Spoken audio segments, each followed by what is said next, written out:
Looking to make a lasting memory in Santa Fe? How about one you can hold? James O'Connell with High Desert Alchemy is a modern practitioner of the 1850s photographic process tintypes.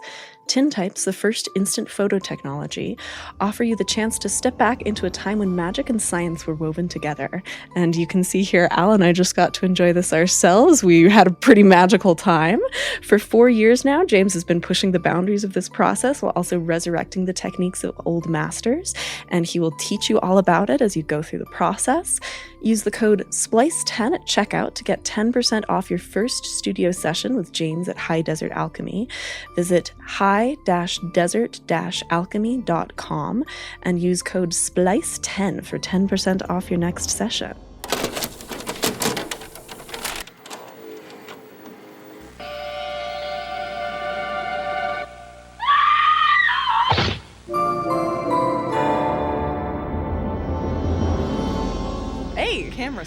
Camera speed, Do you sound still get nervous speed. every time? Yeah, I just got nervous the second they were I was like... totally fine until Travis gave us the thumbs up, and then I was like, no! I'm not ready! I don't think we'll ever get past that. I hope we don't. But... I feel like, again, the more nervous, the better the episode. I think As so. in life. Yeah. The more anxiety, the better. I disagree. Yeah. Before we jump into stuff, I just wanted to bring up a couple little things. Yeah. You know, like do our job here. Who are we? We can do that first. Sure. Should we do that first? Hi, welcome back to Splice Splatter, the film podcast presented by the Jean Cocteau Cinema in Santa Fe, New Mexico, where classic horror. It's modern gore. We're your hosts. I'm Siena. I'm Al. And Al, I interrupted you. No. You did the right thing. Did we I do both the are doing our right thing? jobs. Okay, look at that. As soon as you said do our jobs, my brain was like, shit. oh God, what's my job? You got there. I'm glad you Eventually, did. yeah. I was so I'm gonna pimp out some stuff that we Pimp it, baby. Yeah, if you were listening and you follow us on any of our social medias, you'll see that we put out a video, our new series Behind the Screams. I love that name. I know, such a brilliant Al invention. Oh, it was just like I think what was it, like a late Friday night occurrence? Yeah. So yeah. So Behind the Screams, we're basically putting out some more fun content where you get to see us outside of the studio. So we just did one with our sponsor, High Desert Alchemy. It was us getting our tintypes for Siena's birthday, which happened this past weekend, this Saturday. 27. I know. Yeah, the last time you talked to Siena, they were was 26. I got rid of all my white and gray lighters over the weekend. Oh, I good. figured I'd throw the gray in there just to be on the safe side. Just a little too. It could get sun bleached. You don't know. It's a gray area. Yeah, so. it's a gray area. So yeah, if you guys want to check that out, it's on our YouTube. It's on patreon.com/GRM. All of our links are in our link tree. And another fun thing is I think it's by the time this episode comes out, we still have, it's like this weekend or sometime something soon. like that. We have Texas Chainsaw Massacre 1974. You can buy tickets at JeanCocteauCinema.com. You can peep all the things at Jean Cocteau Cinema on like Instagram and shit like that. So Which like come I know, hang. Even though I won't be there. But I was just gonna say I probably will, because even though we literally just watched it, I was talking to Devin Ludlow the other day about Texas Chainsaw Massacre, and he was saying he remembers back when he was a young horror fan lad. That it particularly stuck in his head because, you know, that last half hour is basically just screams.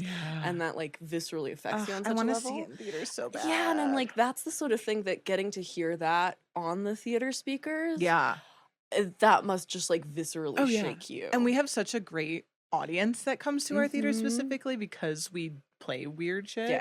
That I feel like it's we have a very interactive cinema audience, and it's the best thing to experience. So if you're local and you haven't been to the Jean Cocteau Cinema, come hang with us. Yeah, come hang. There's gonna be themed drinks. We have awesome popcorn, and it's just a fun audience to see stuff like that with. So you can scream along with the screams. I was just and it will be welcomed. A scream along showing. A scream along. Yeah. Oh my god, stop. We should do that. New advertising idea. It's just this is how the marketing magic happens, baby. Instead of going to therapy, people will just come to us. And honestly, primal scream therapy in the theater. I'm so down.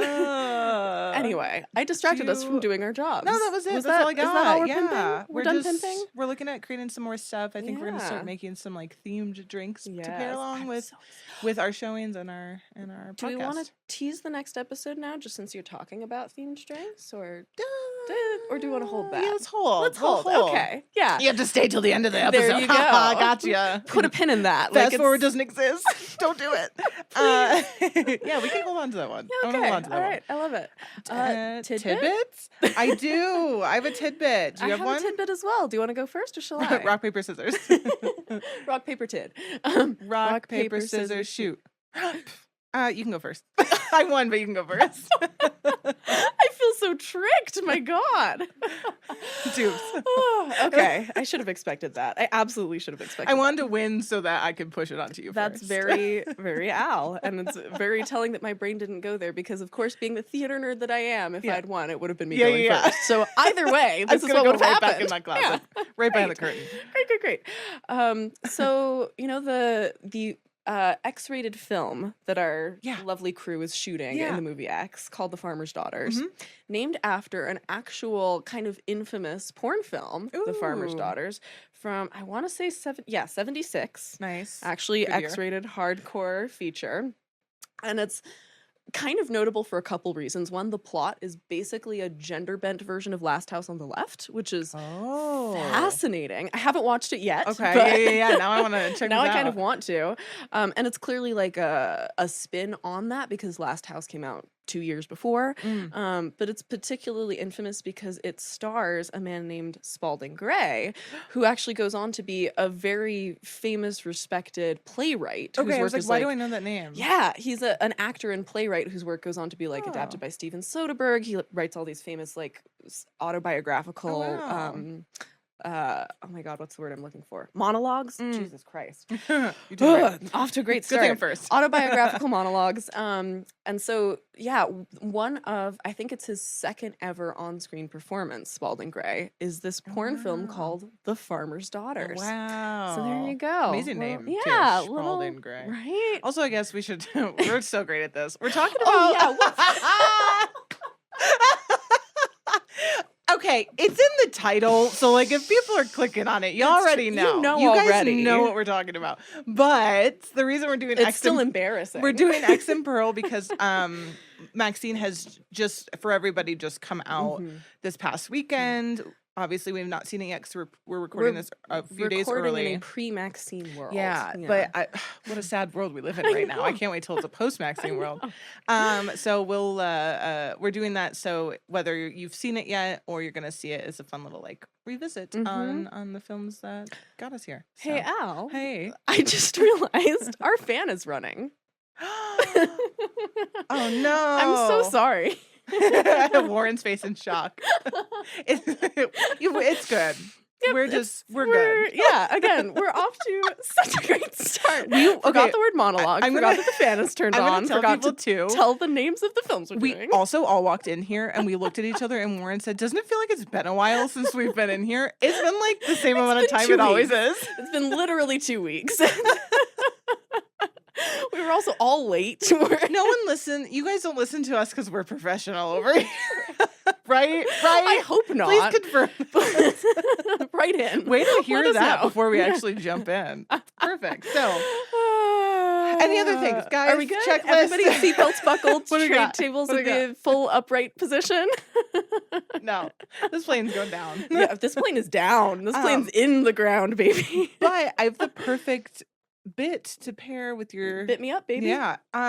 It's also about the porn film shown in Pearl. A Free Ride. I think I've seen this before. 1915. Also. Yes. It's a real vintage stag film.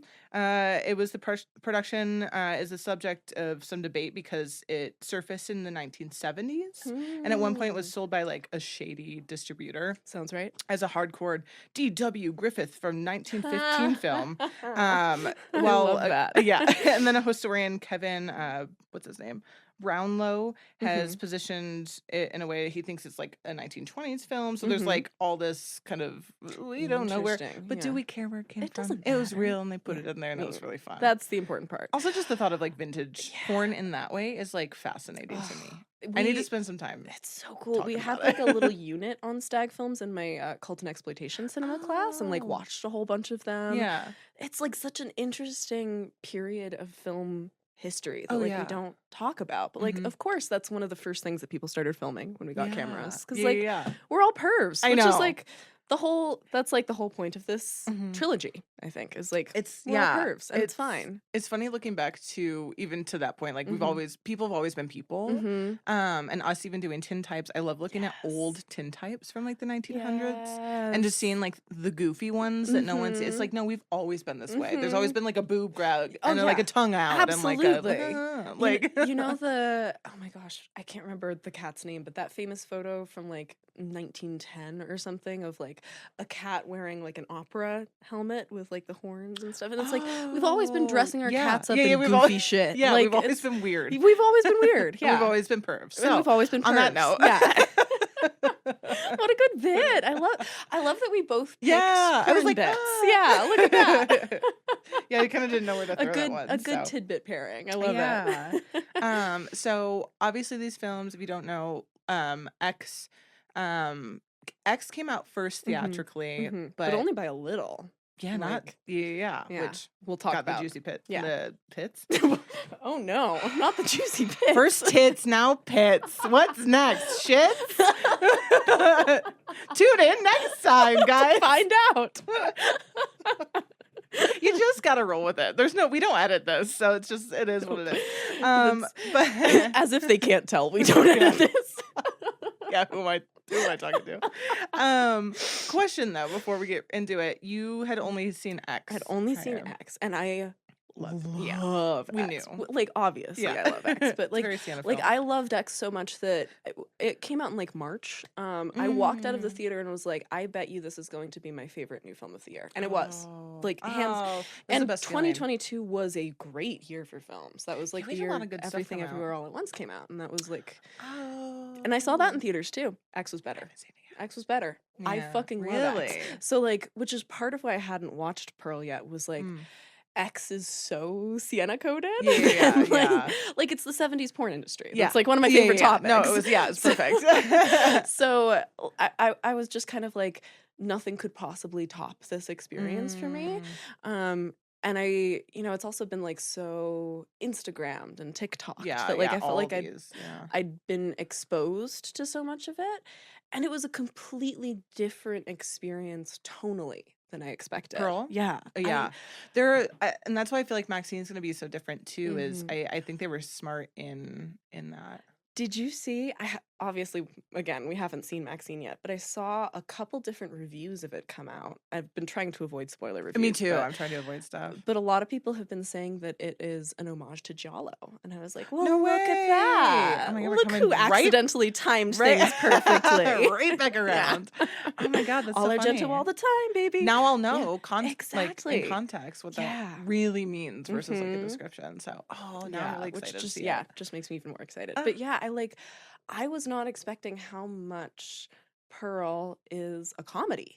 Like, I saw that on the tags when I went to like rent it from fucking Amazon. It was like horror comedy, and I was like, really? And then I watched it and I was like, oh yeah, no, it is. They spent, I think, in both these films, but in Pearl, I know I read a lot of Ty West interviews are out there, which is like, so great.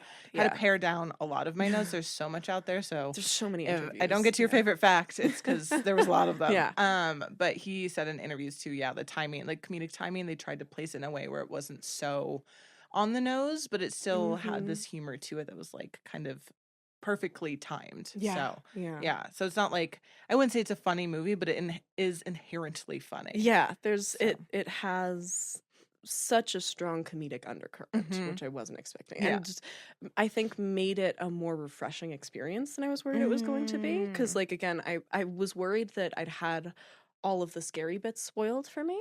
And then watching it, I was like, that's not really the point of this one as much as it is in X, where like X is much more about jump scares. And, and to be fair, X is still my favorite of the two, but I really, really did love Pearl, and it did live up to expectations. Oh, good. It's like a 4.5 versus 4 stars situation. Oh, so, wow. That's pretty good. Yeah. I expected you to like, I think I like Pearl better because I just love the character of Pearl and how unhinged she is. I mean, Joker for in girls, this. right? Yeah. That's what I have in like my critics review. It was like, this is the Joker for girls, and it so is. Like, I was having like autistic meltdowns yesterday because I was very overstimulated with stuff, and I'm like, I'm about to get to Pearl level. Like, don't get me a pitchfork. She's so perfect. Yeah. So, jumping into Pearl, came out in 2022, September 16th, so day after my birthday. A description, I don't do the fun ones like you do, but in 1918, a young woman on the brink of madness pursues stardom in a desperate attempt to escape the drudgery, isolation, and lovelessness of life on her parents' farm. So, that really just gives you the full sweep of this film. Love it. Quick question. Did you see the Charlie Kaufman movie I'm thinking about, Ending Things? Because as I was watching Pearl, there were a couple of things towards the ending of it, particularly with the pig, which is I guess all I'm gonna say to not spoil. I'm thinking about Ending Things, but I think I'm thinking about Ending Things came out in 2020, and there were a lot of things about the ending, in particular the way it relates to musicals and that like musical Americana on farms, but with a horror element that I was like, it felt like they would be a good pairing to me. Interesting. Anyway, I'll have to check that out. Yeah. I was gonna say I'll go through some of like the references they used to kind of make this, and I'm sure those things kind of roughly pair up. Yeah. When I describe them, you can let us know. Love. So the tagline of this is an extraordinary origin story, which I love.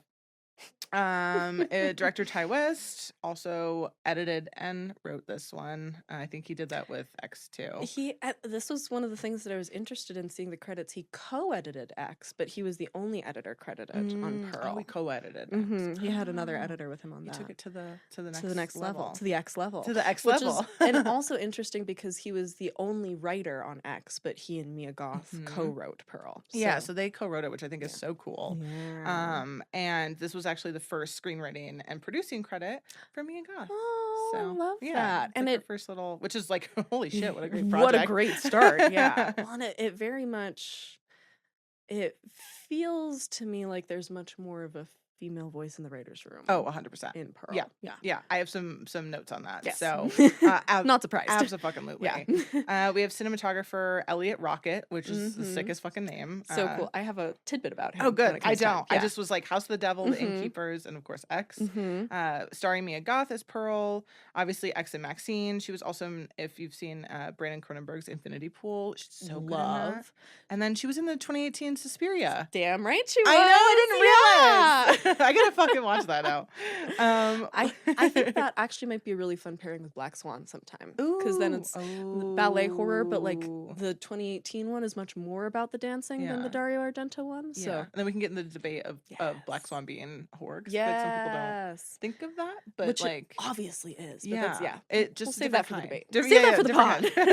Let us know. We have David Corenswet as the projectionist. I love that that's just his name. He's in the upcoming Twister film. Oh, funny. Twisters? Yeah. Twisters. I'm excited to see it because I love Twister.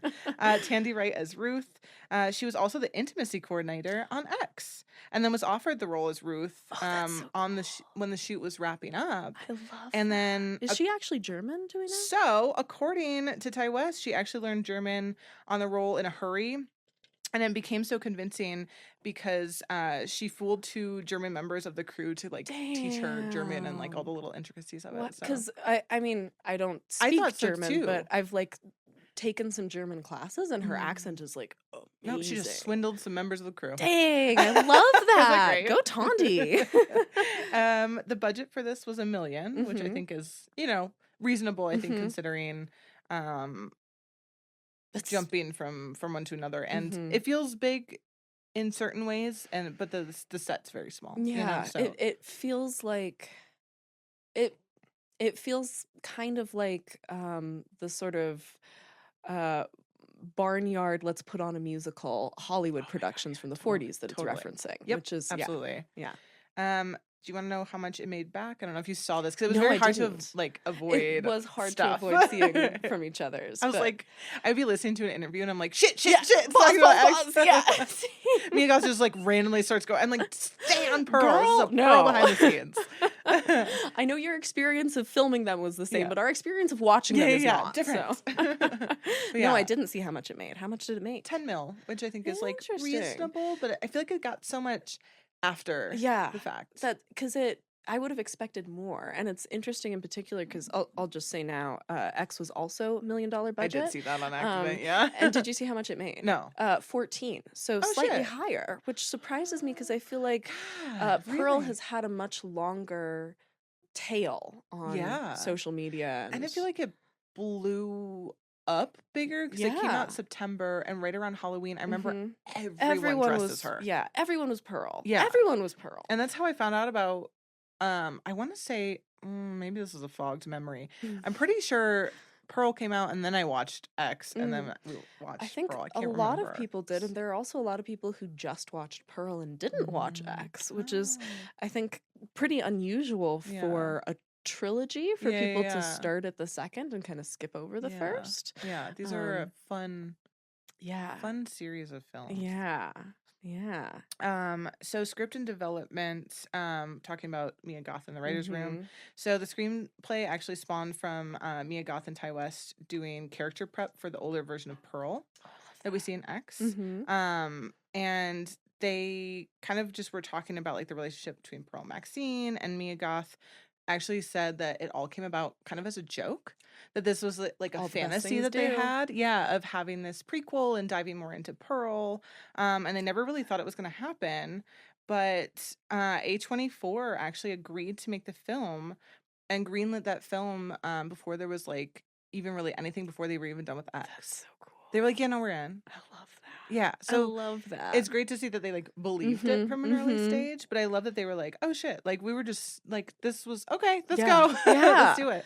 Well, and especially just being able to jump into the next one while everybody's already there. Well, you know, Mia Goth's just done all of this character prep work. Like you can, it's feel just it. so much more effective. Yeah, you can feel it. And she kind of says that too in interviews, how nice it was to kind of be building this character and have the opportunity to kind of have so much, like after filming X, having so much backstory of Pearl and then going into Pearl and having just so much already built out inherently and then kind of adding onto the script and all that kind of stuff. So and you can feel that because I watched Pearl first because it was my film, so I watched that one first. And the first time I watched these films, I watched X first and then Pearl.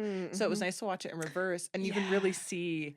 I'm like, oh, if she would have done Pearl first and then X, I imagine old Pearl would have just been so much more unhinged. I would hope. Which she's already pretty fucking unhinged. She's pretty fucking unhinged.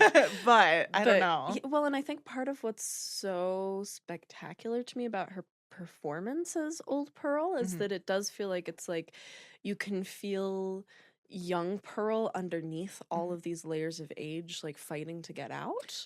Like there's a little bit diluted, not in a bad way, but it's, you know, that bitch is old now. Well, there's like such a sense of constriction, and that's the main thing that her character is fighting against, and that's, you can so feel that tension in the physical performance in a way that I don't know that we would have gotten had she not based so much of the character prep in who was Pearl 50 years ago, as opposed to who is 70-year-old Pearl or 80-year-old Pearl. I think, not obviously it wasn't a choice that they did to make it first, and then they didn't even plan on this, which I love that, because I'm like, did they plan on MAXXXINE then? I love it. I don't know. I haven't looked up that stuff, but I'm curious to know if MAXXXINE was always in the cards, or they saw the success of Pearl really and then figured. So I don't know. I'll look it up.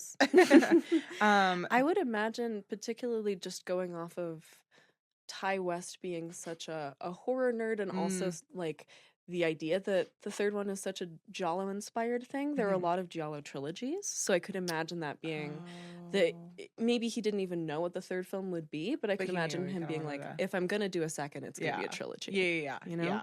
I was gonna say they kind of had this fantasy, so I'm sure it was already like dancing around in the back of their brains.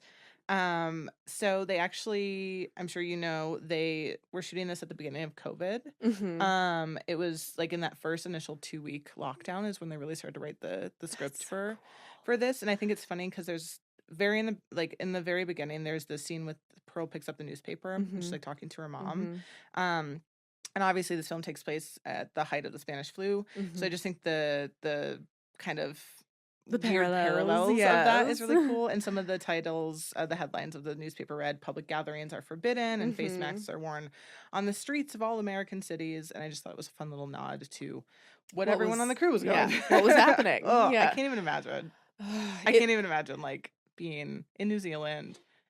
Which Like, well, I know had such strict COVID restrictions, which was part of why they were able to shoot there. Yeah. But yeah. They're like, we're good. Yeah. Their little farm bubble. Yeah. Well, I'll just like, again, it's going to be very hard to separate. I know, I'm realizing this because I'm wanting to ask you so many questions about X. How much do we do? What do you think? A little bit, little sprinkles. Little sprinkles? I think little sprinkles. I'll just say that part of the reason that they ended up shooting in New Zealand instead of Texas for X, which obviously was the one that they were originally planning production for, was because COVID was so bad in Texas at the time, which had no restrictions, that they were like, we can't safely shoot a film about a porn crew in Texas. We'd have to either wait a year or shoot in New Zealand, which because they were so strict about the lockdowns, had zero COVID. And so after that 2-week period in which they were writing Pearl, they didn't have to social distance on set. So that's so great. Right? See, guys, just don't be a gross human. Don't be a gross human. That makes sense then, because I was curious of how why New Zealand. Yeah, like how that worked out. So good for them. And it worked out for them. There you go. So Ty West and Mia Goth would collaborate on the script during FaceTime, and then Ty West would always kind of ping Mia and just ask questions about Pearl, asking like how she envisioned Pearl to be. If she was to have scenes that were being in film, what would you want to play out? And so you kind of saying like it feels like it was very much like this female point of view and very like women in the writer's room. It's because Ty West was constantly asking Mia Goth, like, what do you want? What do you see? Like, this is your character, basically. So he really allowed her to do that. And kind of over time with all that backstory and all those kind of questions, it morphed into a script. And it only took them 6 weeks to write this script. Amazing. Which is wild to me. Love that. That is not a lot of time. That's not a lot of time. So I thought that was really cool. And it's an excellent script, too. Like, it's... Yeah. It's a really good, I mean, it's a simple story, but I just think there's so many like big heightened points, and it was done so well that it really felt meaty. Meaty is a good word. Meaty is, we love that word. We've always been in meats. We've always been in meaty. We've always been in meaties. Meaty rags. I'm sorry. Just the last time. First and last time. No. Second and last time. Maybe not. I really like it now. We'll I always hated be it back first. to the meaty rag. So to prepare for the tone of this film, Ty West suggested that Mia Goth watch Whatever Happened to Baby Jane and The Wizard of Oz, which come on. Yeah. If you don't, even if you don't know Wizard of Oz, you know those references. I mean, she fucks a scarecrow. Come on. I know. So not only that, Ty West said, quote, "The Wizard of Oz was probably something I had Mia watch after doing X as a palate cleanser to get the 1970s out of her head." I love that. Which it's interesting because I did feel like X feels much more particular and pointed about time period. Like it feels so 79, whereas Pearl, it's 1918, and we can tell that because of the costumes and the flu, but there's something about it that also, Wizard of Oz is from 39, and it feels so Wizard of Oz that the entire time was like, this kind of feels like it could be 40s. Late 1800s to 1940s. Like it's much more malleable. Yeah. And intentionally so. I think I might have a little point on that. I'm not sure, but intentionally so. That was obviously a lot of the visuals that we'll get into. So on all purpose, of those candy colors. My God, yes, I got some juicy bits. Yes, also juicy bits. Also, Pearl's dress and bike were obviously a direct nod to Wizard of Oz as well. So they didn't, every reference in this one, he was just very much confirmed. Like, yes, that is what our intent is. So Pearl was secretly shot.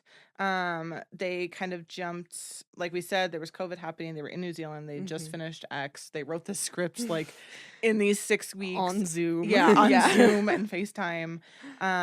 So they, because of that, they started filming Pearl immediately after X had wrapped.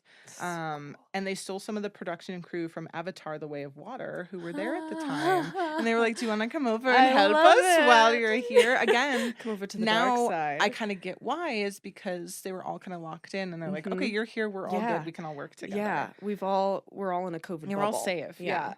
Which is so fun. I'm so glad that layer is added in. Yeah, right? And because these 2 films were shot as a prequel, they were able to use the same sets because of that. And they, I think it was, I can't remember if it was Ty West or like the cinematographer or somebody, but they were talking about how weird it was to come back to set, and it was like everything was really clean. Yeah, I imagine. Yeah, because they do the distressed version first. Yeah, and then they were talking too, they were like, it's so much easier to go from distressed to clean. They were like, we could just slap wallpaper on stuff, throw a coat of paint. So it was a really easy like turnaround for them to get the setup. Distressing things, well, takes a lot of time. Yeah, they were like the cobwebs, the mold, all the stuff that they had to do. But they were very attention to detail, even though I say like putting up wallpaper, slapping on paint, but they actually had 50 swatches of red for that barn, which is so iconic. It's in the background of like everything, so but perfect. They spent a lot of time just figuring out the color palette for this film. From what I saw on X Production Facts, the barn was the only building that it sounds like was built whole cloth for the movie. I think the house was existing, the other structures were existing. The barn was built. The barn was built. Yeah, I just know how many paint swatches there you go. Get the well, color I don't know that. So see, we've got the 2. I know, this is great. You're filling in all the gaps for me. I love it. Yeah, so they paid a lot of attention to that. We were talking about color, but the irony is this film was originally planned to be a black and white film, which is wild, and I didn't know that about this, considering the style of it. So that also makes sense with the Wizard of Oz reference, which is a black and white and color film. Oh, I'm not a huge fan of Wizard of Oz. I just like when the horses turn colors, which I think is the first time it turns color, right? Quite late into the film, actually. They're like, it's not my cup of tea. It's not my cup of tea. I get everything, but like watching it and knowing everything that went on, I can't, the separating art with artists. Yeah. I can't. I cannot do it. That film just felt eerie, spooky, ooky, dark energy, and like I got older and learned all those things. I was like, oh fuck no. It's a fuck no. Movie. I can't watch a drug child, like an actually drug child. Actual drunk child, alleged person hanging themselves in the back. There's a ton of stuff. Asbestos. I mean, that's like every the green paint on the witch. Oh yeah, I forgot about that. Yeah. Like literally everyone was dying on it. I can't do it. I like horror when I know it's safe. You know what I mean? Yeah. Or when it's Toby Hooper. As Ty West would agree when we get to X. We're going to talk a lot about Texas Chainsaw Massacre. But anyway, continue. But yeah, I thought that was like crazy that it was supposed to be black and white. Wow. Well, and I guess also like the stag films too. Yeah. Which there's a lot of like black and white references in there. Obviously that was of the time. So the reason why they didn't do black and white, there's a couple reasons. A24 was like, no, we're not doing that. Which is so funny because The Lighthouse is also. So Mia Goth and Ty West kind of said there was a lot of black and white film happening at the time, which I think I'm like, a lot. There was black and white film. I just don't think I know. I was like, a lot. She said it, not me. So they were kind of realizing, okay, maybe we should do something then different and go in my opinion, polar opposite of black and white. And they had this very technicolor look to them. And I just really smart. thought, So I love that they heard no and they heard opportunity, which is really cool. I love that. They seemed like so fucking cool to work with. Watching these interviews with them, I'm like, I want to be on a set with them so bad. Like collaborating with them. All of the behind the scenes clips that I watched, they just looked like they were having a blast. They're just like kicking it. That's must be nice when you like kind of no pressure. Like they're kind of like they're having fun. And these feel very much with the budget indie films too. So there's a lot of play that can happen within there. So Mia Goth said, quote, originally we wanted to do black and white film. A black and white film is cheaper, and they were trying to incentivize the studio as much as possible to let them make it, which, again, they got the green light. So I think they were like, oh, they just want to make it? Sure, great. we don't need the black and white. That's fine. So Ty West attributes a lot of the aesthetic to the cinematographer, Elliot Rocket. I'm never going to miss an opportunity to say that man's name. It's so cool. I mean, also just like so sounds like a porn star name. I know, like, right? Yeah. Spalding Gray, Elliot Rocket. Elliot Rocket, man. I want to be called Elliot Rocket. Elliot Rocket. Elliot Rocket. No. The look in your eyes. I liked it and then I hated it instantly. I used to go by that at one point. Not Elliot Rocket. But. I just watched it go from 60 to 0. So real quick and then pull back. If you're watching this. So he attributes a lot of the aesthetic to Elliot Rocket. He said that the two of them like just got it. It was really no like push pull. It was just like, this is our vision. This is what we're doing. And they thought that talking about this new color palette allowed them to create something very unique. Like I said, I kind of saw it described as this like demented Disney cartoon fever dream. And the saturated colors definitely feel like, I don't know. It's like it's if like Roger Rabbit blended the actual world with the cartoon. Like if it just if those things like bled over a little bit more into each other versus like separated into cartoon and reality. Such a great description. I think part of what I loved about it is that when I was in film school, we talked a lot about how color gets mentally tied to time and the ways that, you know, we ascribe a sense of reality to black and white that we don't ascribe to color, even though color is closer to how we see because we associate black and white with like newsreel photography and stuff like that, documentaries. And because of that, I think when you look back to the black and white period in film history and in photography, we have a tendency to picture the world from that time period as either in black and white or kind of the way it looks with colorized photos where it's like there's it's bled out almost, you know? And I think it was so smart to go the opposite direction of that and instead say, this is the middle of the Industrial Revolution. There's been all of this modernization. A lot of this stuff is brand new. It's actually going to be more colorful. And like, that's a version of 1918 that I've not seen before. Because I feel like normally in 1918, we, instead of trying to make it look like the time period, we try to make it look like photos from 1918. You know? And so there's like a sepia to it. I was gonna say, when did The Witch take place? That was like way earlier. Witch is 1600s. Oh fuck, never mind. Can you tell that I don't have a time? Me and history. This is a film history podcast. This is a film history podcast, not a history podcast. What do you think we are? Historians? Good God, no. But to we're doomed to repeat it. People like to make those time periods drab. Yes, and exactly. Like no, that's a great example. It's almost, I would say it almost just doesn't even feel, other than all the like Spanish flu and like the actual like physical media we see in there, it feels very much just like a girl on the farm. Yes. And that could be any farm anywhere. Now it's timeless. Yeah, so it is fun because of that. But that hyper exaggeration. So the Technicolor, obviously they didn't do Technicolor because the 3-strip process is like a whole thing. We very expensive. Suspiria. Yeah, like, when did look I at that. Again, it's been ages. It's been forever. So in an IndieWire interview, Ty West said, quote, you really can't recreate it without sort of using the process. And we weren't using it. So you can only get so close. There's only so much you can do in color correction. That's true. He said that saturation helped, but the thing that actually got them to that Technicolor look was what you put in front of the camera. So they spent a lot of time making sure that the colors, that's why they had those 50 swatches on the barn that they were choosing from, is they really made sure that what was seen on screen already kind of had that look, and then post just enhanced that. That's which so smart.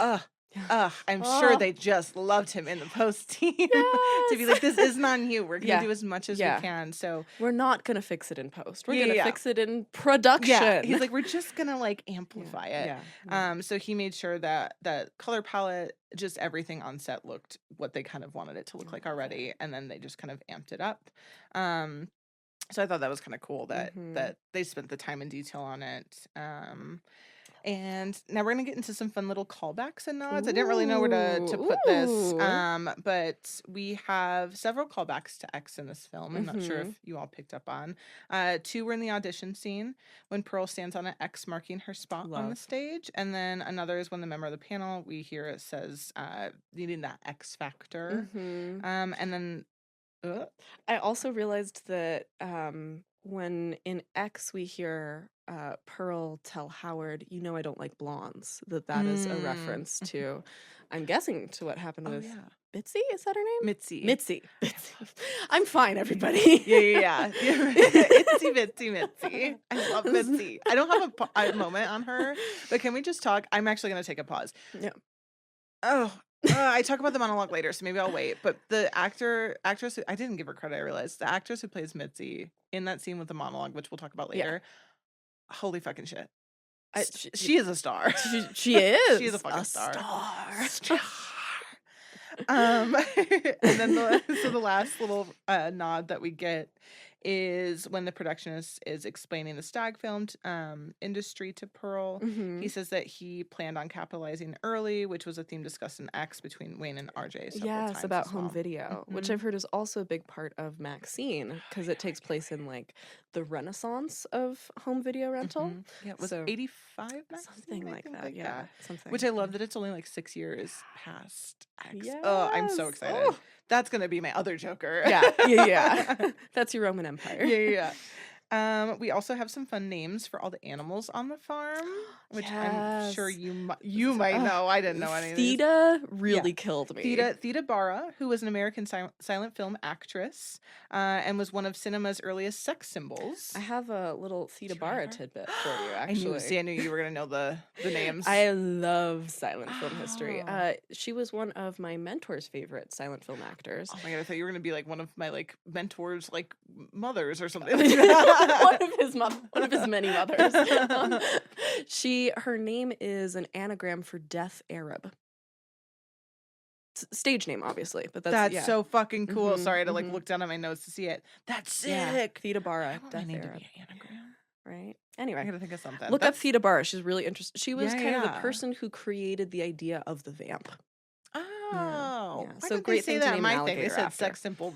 Vamp is such a better term. Yeah.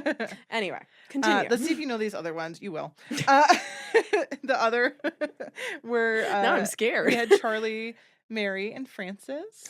Mary Pickford. Yep. Francis. Oh God. I knew you were gonna know these. This is just like my notes are just gonna be a quiz, film history quiz. Charlie. Starts with a B.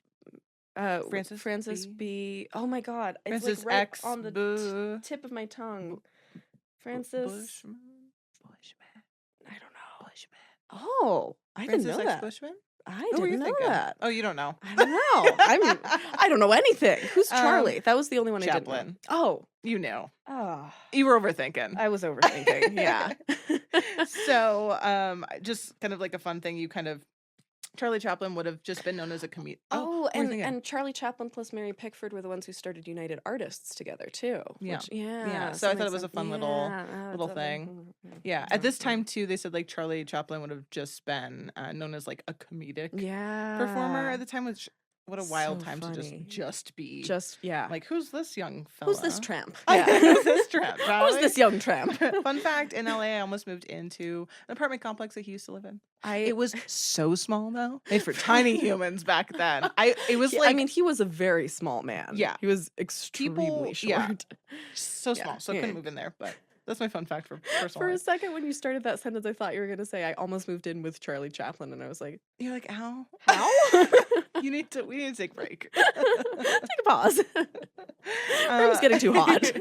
My last fun fact is the thread throughout everything, which is when someone the quote, "We shall not accept the life we do not deserve." That's obviously the really big marketing campaign behind MAXXXINE right now. I don't know if you've seen some of the red carpets happening. No. There's been like picketers and stuff out there, and like that's been a whole thing. They even had like old Pearl on the red carpet. Oh, and stuff. hell yeah. I know. I'm like, so damn it, this is when I want to be back in cool. LA for shit like this. Being in LA now for a MAXXXINE. That would be so much fun. Red carpet. So much fun. So speaking of Pearl, we're gonna just take some moments to talk about our girl. Yes. Our girl Pearl. So our girl Pearl.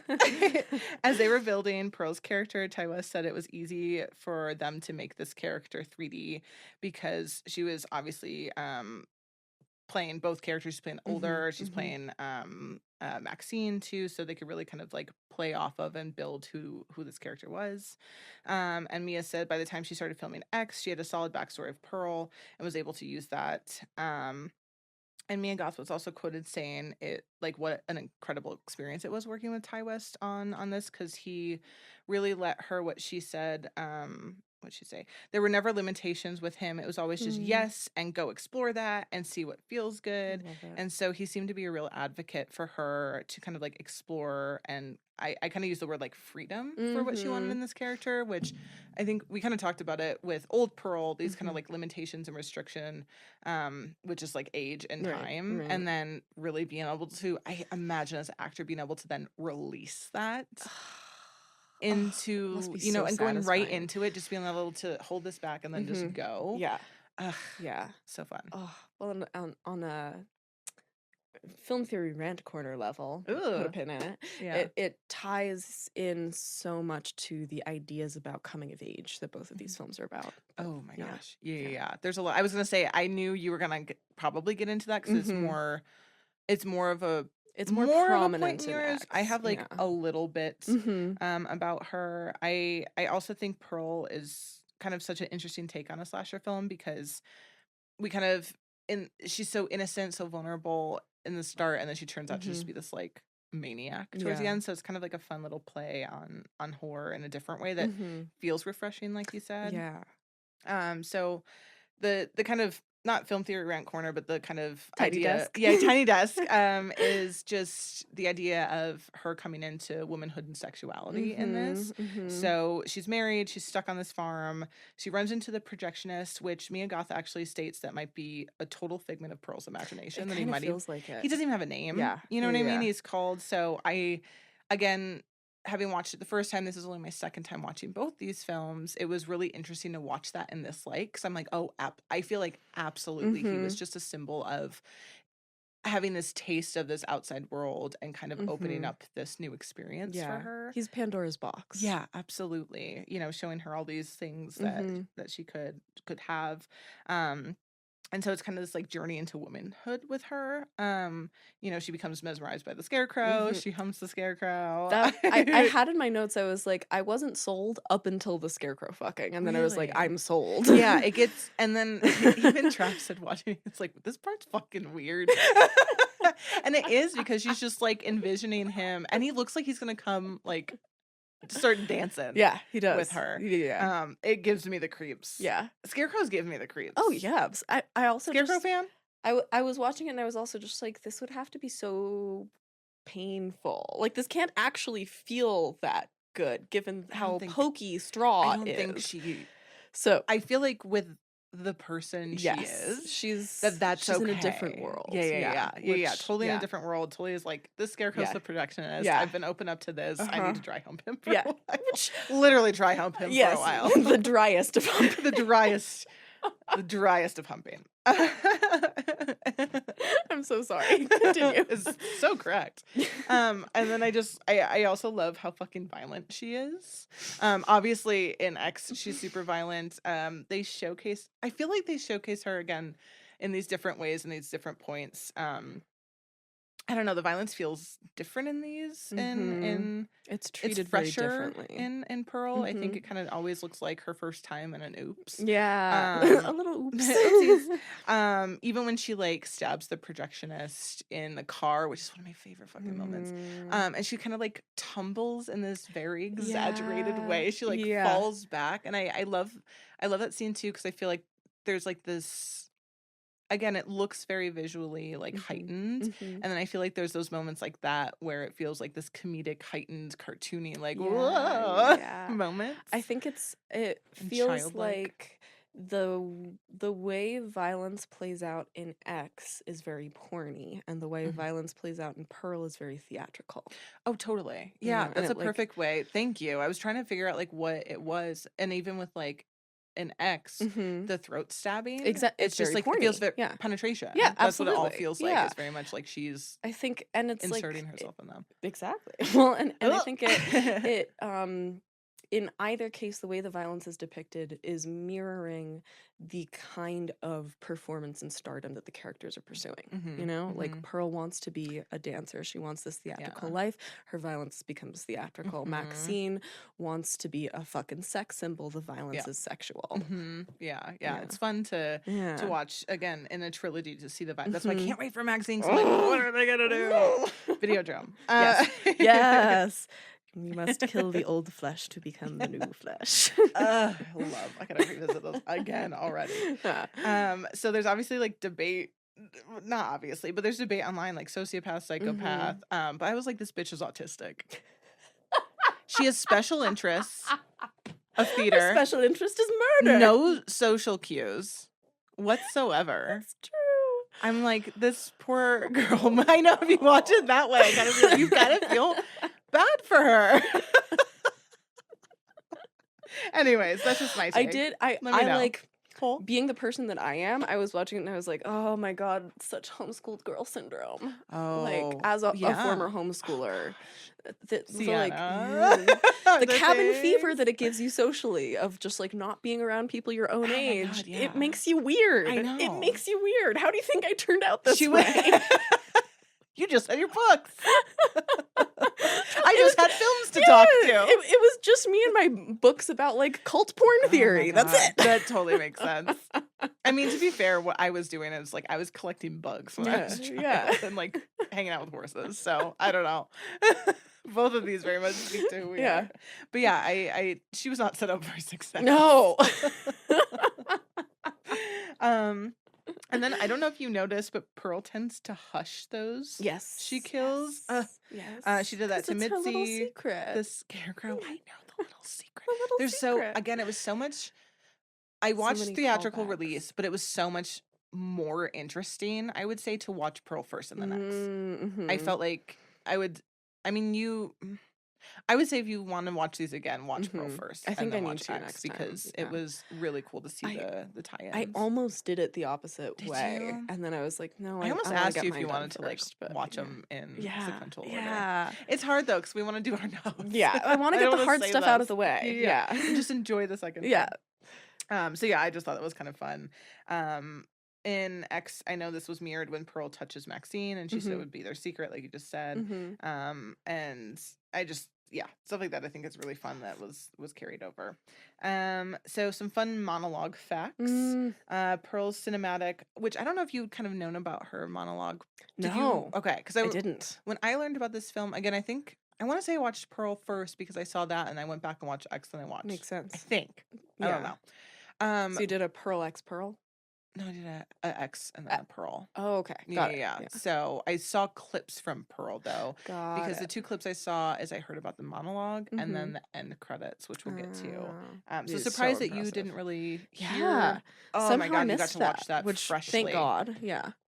So I'm gonna give you facts. I'm gonna ask you how you please. thought about it. So her cinematic monologue goes for 7 minutes and 57 seconds, so almost 8 minutes. It consists of 17 shots, with the last shot going continuously for 5 minutes and 36 seconds. Which I didn't even like. The first time I watched it, I didn't even realize they didn't cut away that second half. This time, then I knew that, and watching it, I'm like, holy fucking shit. In an interview with Bloody Disgusting, which is, I love that website, director Ty West explained that the goal had always been to take this like flashy slasher movie and turn its climax into something that was a little bit more unexpected, which is where that monologue kind of comes from. Obviously, but then we get that moment that I couldn't remember if Mitzi gets away. And I was like, as soon as I was like, nope, that bitch comes out with an axe. And it's so fucking good. So we do get that satisfaction, I guess, even though I wish we just let her go. But what did you think of the monologue? Especially as like a director, I was curious what you thought. Loved it. Thought it was an incredibly bold choice for a horror movie because wild, right? Yeah, like again, taking 7 minutes for just dialogue at the climax of a horror movie.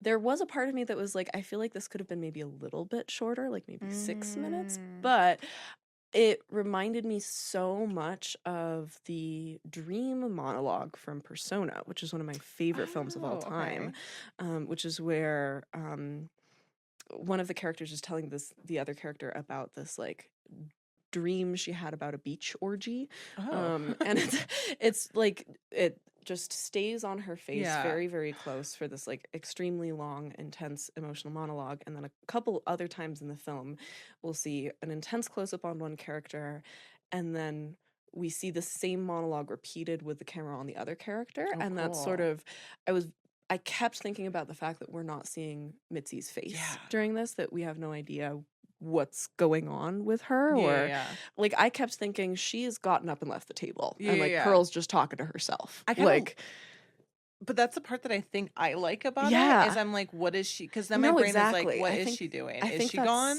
That really worked for me. Okay.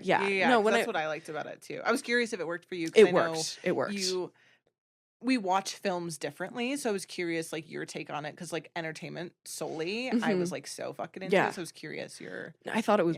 I thought it was brilliant. And then Mitzi, performance of a lifetime as a character. Yes. To be so like, oh well, I was like, oh my god, she's almost she almost made it. She Pearl's almost made it. Yeah. Which I love, because so often I get so frustrated in horror movies with characters like not being able to fucking pull themselves together. I'm like, this is life or death.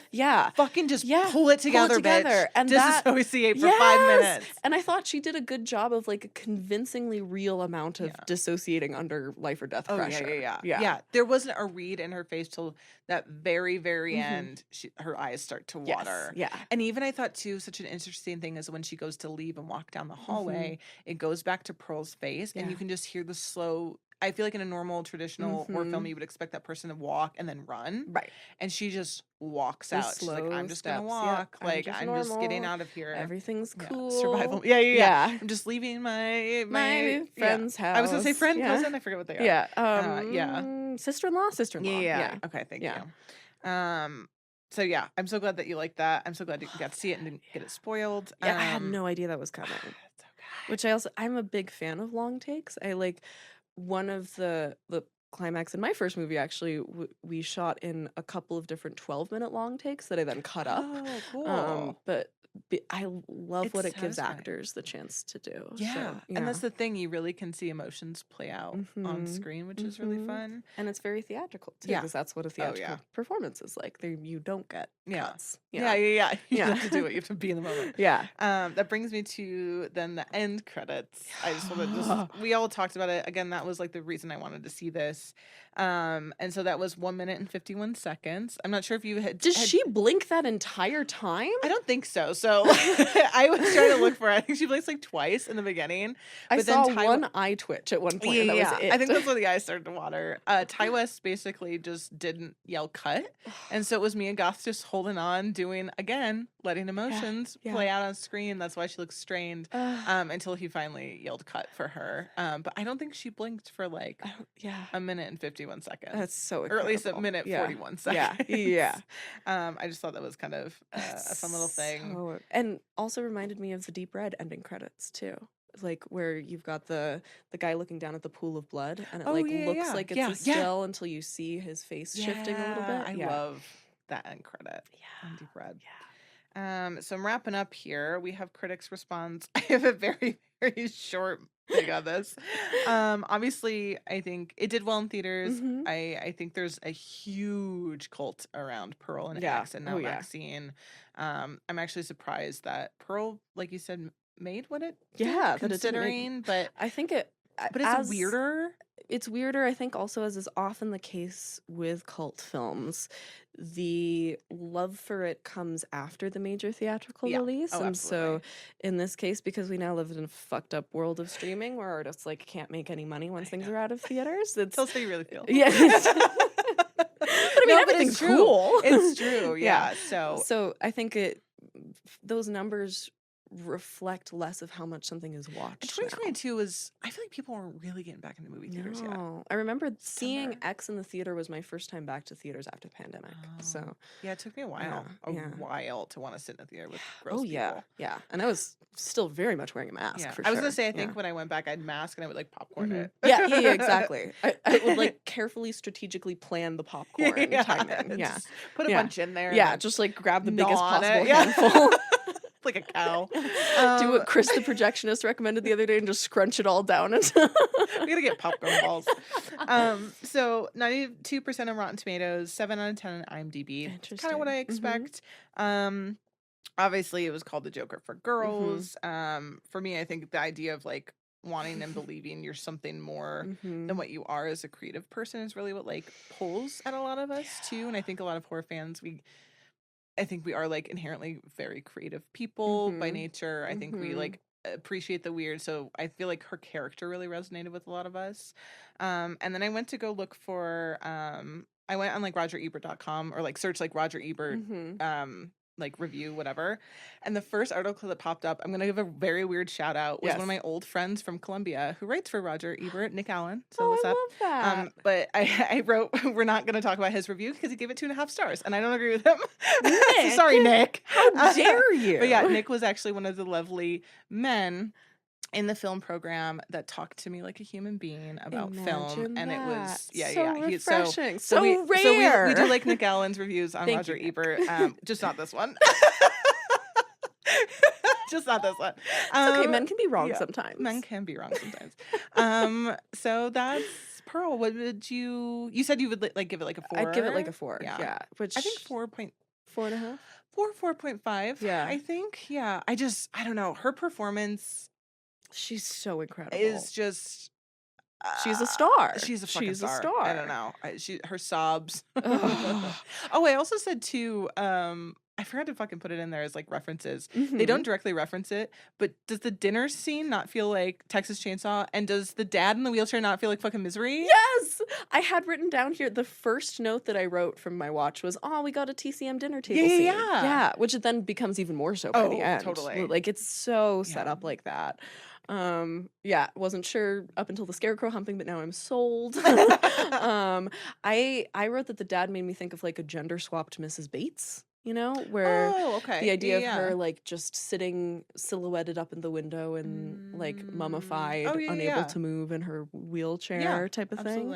It was Paul in Misery at one point, and now Mama Bates. Yeah, exactly. It's like the intersection of those two things. Though. And then what I said about the monologue was, good God, what a fucking monologue. I'm impressed and also exhausted. So yeah. I think that was the goal. Time was to be like, very effective. Yeah. Yay. Yeah, no, loved it. I'm so glad you got to see it. It makes me happy. So much fun. Shall we take a break? Yeah, we'll take a break. Yeah. And we'll be right back.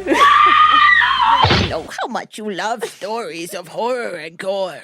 Meet our sponsor, Beasley Books, the independent bookstore owned by author George R.R. Martin in Santa Fe, New Mexico. Beasley specializes in autographed titles, rare editions, and speculative fiction, which includes sci-fi, fantasy, and, of course, horror. You can find many authors whose adaptations we've covered at Beasley, including Stephen King, Clive Barker, and more, alongside the likes of Nick Cutter, Shirley Jackson, and Anne Rice. Visit the Santa Fe storefront Wednesday through Sunday at 418 Montezuma, or shop online anytime. I don't know why I'm Irish now, but you can find them at BeasleyBooks.com or on Instagram at BeasleyBooks418. And make sure you use code SPLICE10 to save 10% when you shop online. SPLICE10 to save 10% when you shop online. Bye. And we're back. I love that we have that now. It makes it much easier to transition in and out. It does. Yeah. Hard out. Hard out. Oh my God, I have so many notes. Jumping up to the 70s. Yeah, I'm like scrolling through. I mean, so preface, we have joked a lot about how much this is like all of the things I love. I'm like currently working on not one, but 2 projects of my friends that are horror comedy features about like the porn industry. Yeah. So this is just like right up my alley. You're like, This I'm is in this where world my right head now. is at. Yeah. I have like several different 70s Playboys all over the walls of Oh, my yeah, we house. both You'll have see you, them yeah. this weekend. Love old Playboys. This like I live in this world. Yeah. It's a good world. So X 2022. A sweet little group of newly minted porn filmmakers with stars in their eyes pick the wrong Texas farmhouse to shoot their magnum opus in. I love it. And our cast, we have Mia Goth, our modern day Shelley Duvall as Maxine and Pearl, Jenna Ortega as Lorraine, obviously from Wednesday, Jane the Virgin, Scream, stacked Scream Queen cast already. Yeah. Oh, yeah. Brittany Snow as Bobby Lynn, from Hairspray, which does an amazing job. I love Hairspray. John Tucker Must Die, which I Oh, yeah, mentioned a yeah, couple podcasts yeah. ago for some reason. Pitch Her Perfect. in this role, though, specifically, So she was made for this role. She was, yeah. And I have some great interview quotes from her about this great. performance in particular. Oh, cool. Again, Ty West gives amazing interviews, but I also, from both Mia and from Brittany, I got some great actor insights. She's also in Prom Night, which is another Scream Queen role of hers. And then obviously Kid Cudi as Jackson Hole, which love that his last name is Hole. Producer on this one, too. Yeah, he was an EP. Yeah. I always forget that's Kid Cudi. Yeah. I don't know, like, that world of music and stuff, so I always assume Kid Cudi is, like, a little scrawny white guy. And so Could not be more wrong. I was surprised for the second time to learn that that's Kid Cudi. This was the first thing that I'd ever seen him in. He's perfect for this role. Oh, he's perfect for so this role. well cast. Absolutely. Obviously, and what I wrote was like, do we really need to explain who Kid Cudi is? Indicud people. Indicud. So he's also obviously executive producer, which I think in this case probably means he was a part of getting A24 to fund it. I imagine that they probably signed on in part going, because Mia Goth was coming up at this time, but this is really, these two movies are the roles that kind of, I think, catapulted her career. Absolutely. I think she was best known before this from Suspiria, which she had a supporting role in. So I think he was probably the main thing that they signed on for going, he'll get people in the door. Absolutely. He's such a well-known name. Such a well-known name. Owen Campbell is RJ, who's also in The Miseducation of Cameron Post. He's in the TV show The Americans. Martin Henderson is Wayne. He's an Australian actor, but you might recognize him from the Naomi Watts remake of The Ring. That's kind of the most famous American film that he's been in. Oh, that's why I know his that's why he face. looks That's the one that familiar. looks kind of like Kurt Russell, right? Yes. Yeah. Every time the second time I watch this, both times I watch this, I always thought that could be like a Kurt Russell character, like a younger Kurt Russell. Oh, totally. God, that's why he looks familiar. Yeah, I thought that Wild. might connect some dots. And then Stephen, I don't know if his last name is pronounced Ure or Yuri. It's Ure, as Howard. And he is best known for his orc mocap work for the Lord of the Rings series. That's the main thing that he's done. Which kind of makes sense, right? He's this like incredibly physical performer. And I was looking up his age. He's 66 now. He would have been 63 at the time they filmed.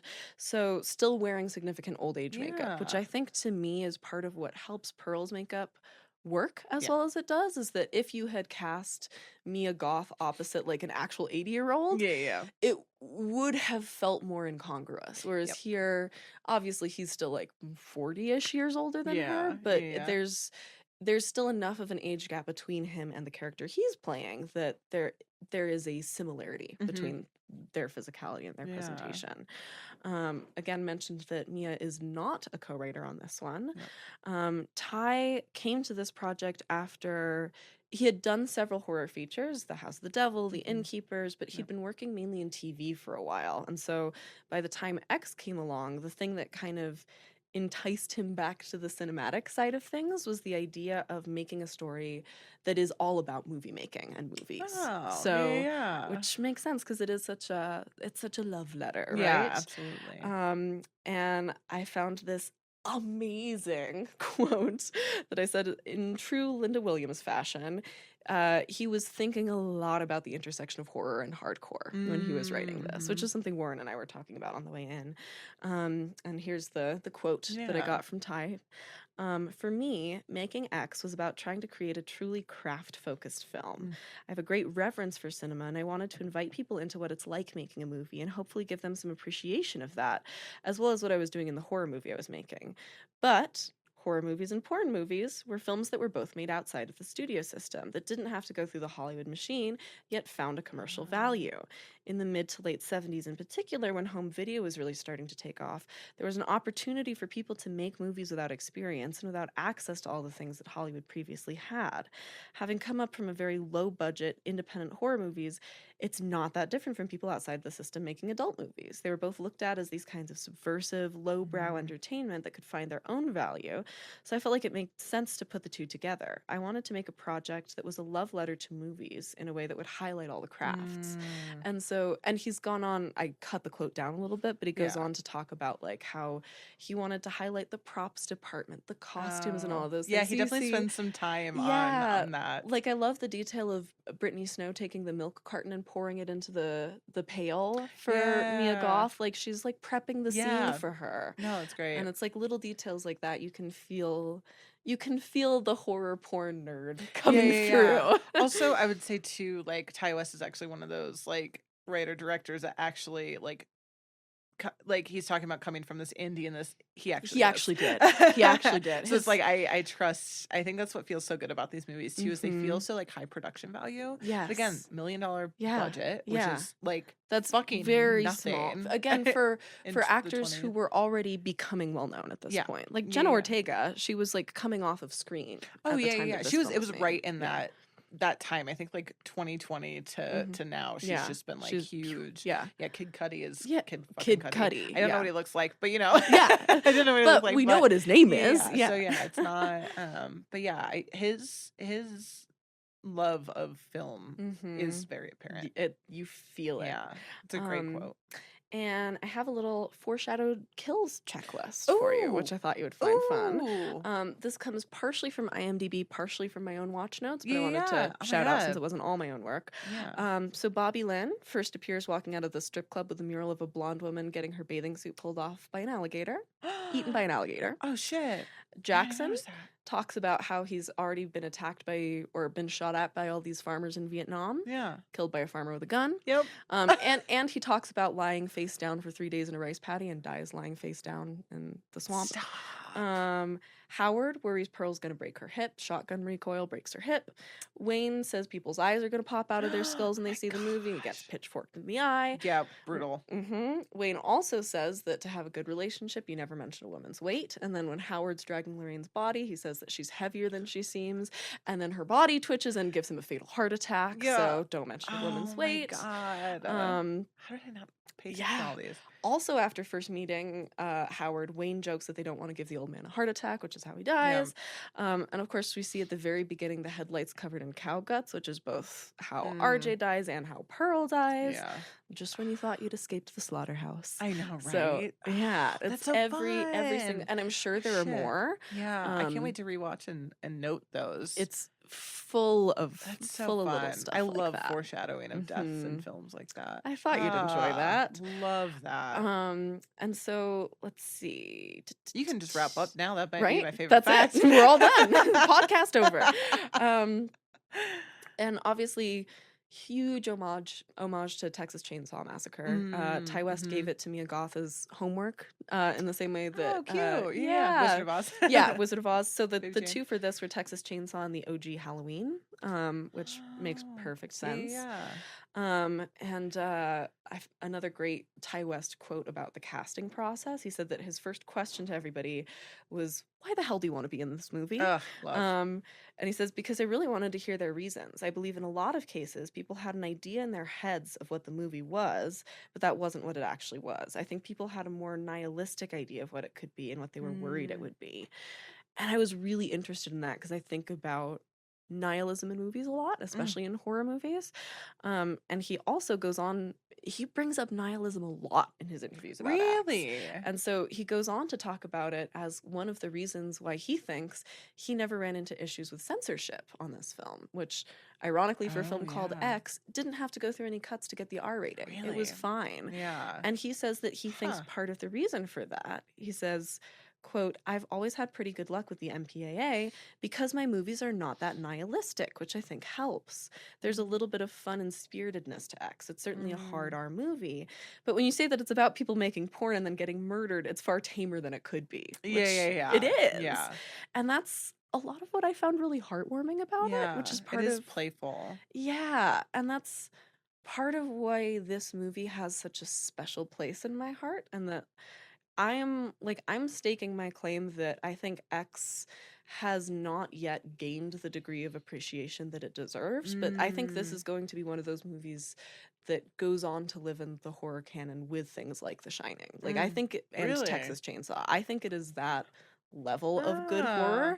And to me, part of the reason why I think it has so much rewatchability, which is something horror films have trouble with, is that the depiction of sex work in particular is so about community and creation and is so not nihilistic in a way that I found really refreshing. So it's like there's it's a movie about hardcore that has a really soft heart. Yeah. You know? Oh, absolutely. Yeah. And of course it's not just like depicting the making of 70s porn with this kind of warmth, it's also aping the style of those movies in a way that I found really heartwarming. So Richard Roper for the Chicago Sun-Times cited a lot of other films that he sees referenced in this, and I thought it was really interesting list. Yeah. I'm curious. He said it has echoes of everything from The Shining, which, axe through the window. Oh, yeah. The Here's Johnny. Yeah, her little face popping up. And the chasing around with the axe at the end. Psycho, obviously the house, the mom, Boogie Nights in terms of, hardcore porn scene. Alligator, which I haven't seen, but obviously the gator. 2 hardcore porn films such as Andy Warhol's Blue Movie and Debbie Does Dallas, which do think it's a little bit funny to call Andy Warhol's Blue Movie a straight up porn film, because that's kind of the whole point of Blue Movie, is to make you think about whether it is or not. But the point is, it's shot in this lovingly schlocky, porny way that I think contributes to this, the fun of it. Yeah. It definitely is. I think that's what Ty West does really well with, especially X, is that balance of, we talked about it, like the well-placed comedy, the well-placed warmth. Yeah. I also think it's not so much, there's obviously the porn, but I think it's the filmmaking of the porn that's the point, not the actual porn. That's just the outcome of it's not about the sex, it's about the camera. Yeah. Right? Yeah. So I think that's the love of filmmaking. Yeah. That's what kind of helps take that away from again, murder and porn. Exactly. Because at the end of the day, it's about as RJ says, it is possible to make a good dirty movie. I know. I love it. It's so me. I'm so RJ. RJ's the camera guy, right? Don't say you're RJ. When he cries in that bathtub. I mean, who among us hasn't been there at some point? He made the wrong decision. I would not do that. I've cried in the bathtub for other reasons, but not because I'm a sad little boy that my girlfriend. I'm a sad little boy. It's fine. Fucked somebody else because she wanted to. Oh, he killed me. I was so. Get him out. Oh yeah, no, he's terrible, but he's me. Yeah. The good parts. I'm gonna, because there's no Siena. Anyway, so but yes, I do. Yeah. Anyway, also wanted to just shout out, just because I think production and distribution of films is very confusing, even if you're in the industry, and if you're not, it makes zero sense at all. So I just wanted to point out this, unlike a lot of the horror films that A24 is famous for, like Talk to Me, this is a film that they produced. They put the money into. They didn't just distribute. Whereas Talk to Me and a lot of the other films are ones that they distributed. They picked up the rights to distribute. They didn't make them. So they were involved in this film from the very beginning. Which I think is part of why, to me, this feels like one of the most A24 horror films to ever A24 horror. It's really their baby. Cast and crew. I told you that we had some great Brittany Snow interviews. Here's the quote that I really, really loved, because her character is a huge part of... Oh, she's the fucking best. Amazing. So she says, Bobby Lynn was someone who, even when reading the script initially and talking to Ty, I had a lot of respect for, and that was imperative to playing her. There was a way of playing her where as an actor, you'd look down on this girl who's doing these things and had no awareness of what she was doing. But actually, I believe she's the complete opposite of that. She's very in control and has a lot of agency regarding her body and her choices. So I went into the film aiming to play her like she's one step ahead of what everyone is thinking. Yeah. I watched a lot of Dolly Parton, her movies and her interviews and such, to be inspired by how smart she was and still is. And I was just like, it all comes across. Yes. Yeah. Yeah. I just love the line. What is it? I think it's Kid Cudi's character is like, I love you. And she's like, bless your heart. She's such a baddie. She does. She so gives much. that though. And I think that character could have been easily played one way, even if it was. Yeah. Because if you just look at it on paper. Yeah. I'm sure the it blonde looks- bombshell. Yeah. But yeah, she really did seem like and I feel like she gave like, I feel like she can come off as not as a girl's girl, but she felt very much like a girl's girl. She Like does, she'll stick up for like women's independence and like bodily autonomy. Yeah. Which I really liked about her character. Well, and I love the moment immediately after the landslide cover that we do. Yeah. Where when Jenna Ortega's character is Yes, saying that she yes, wants to try. yes. And you can see there's like a moment where Maxine is kind of not sure whether she trusts her or not and then decides that she does. Yeah. But like Brittany Snow's character just like so immediately embraces her and is like, yes, get Yeah, come yours, on. experiment, have fun. Yeah, you are young and like do Yeah. it now. And like I just know. love I know. that. That whole scene's so good it's too. so good. RJ's reaction in that too is one of the most authentic reactions of a couple I've ever seen played out on screen. Fucking It's ever. so believable. He just goes, no. Yeah. And No. it's just like the Yeah. most, I don't know, that's one of the most real moments in like in cinema I feel like I've ever fucking seen. I don't know what it gets me on a level, but yeah, it's that's so good. Yeah. Brittany Yeah. Snow, man. I love her. And again, the Dolly Parton reference, such a Spot perfect. on. Yeah, what a great thing to pull from. Mhm. And you can so see that in it feels very like 9 to 5 era Dolly, you know? That Yeah, because there's like a softness and a femininity. it's but like that paired with iron the- fist in a kid glove type of thing. and Yeah. a frilly Yeah, glove. which I love. And I Very wrote cool. that's part of what I love about X. I think it breaks down the virgin horror dichotomy that a lot of gender and horror films rides on. Yeah, Like, because they're there, but yeah. they feel fresher a little bit. Yeah, well, and especially like our final girl is a porn star. Like that's pretty Yeah. rare.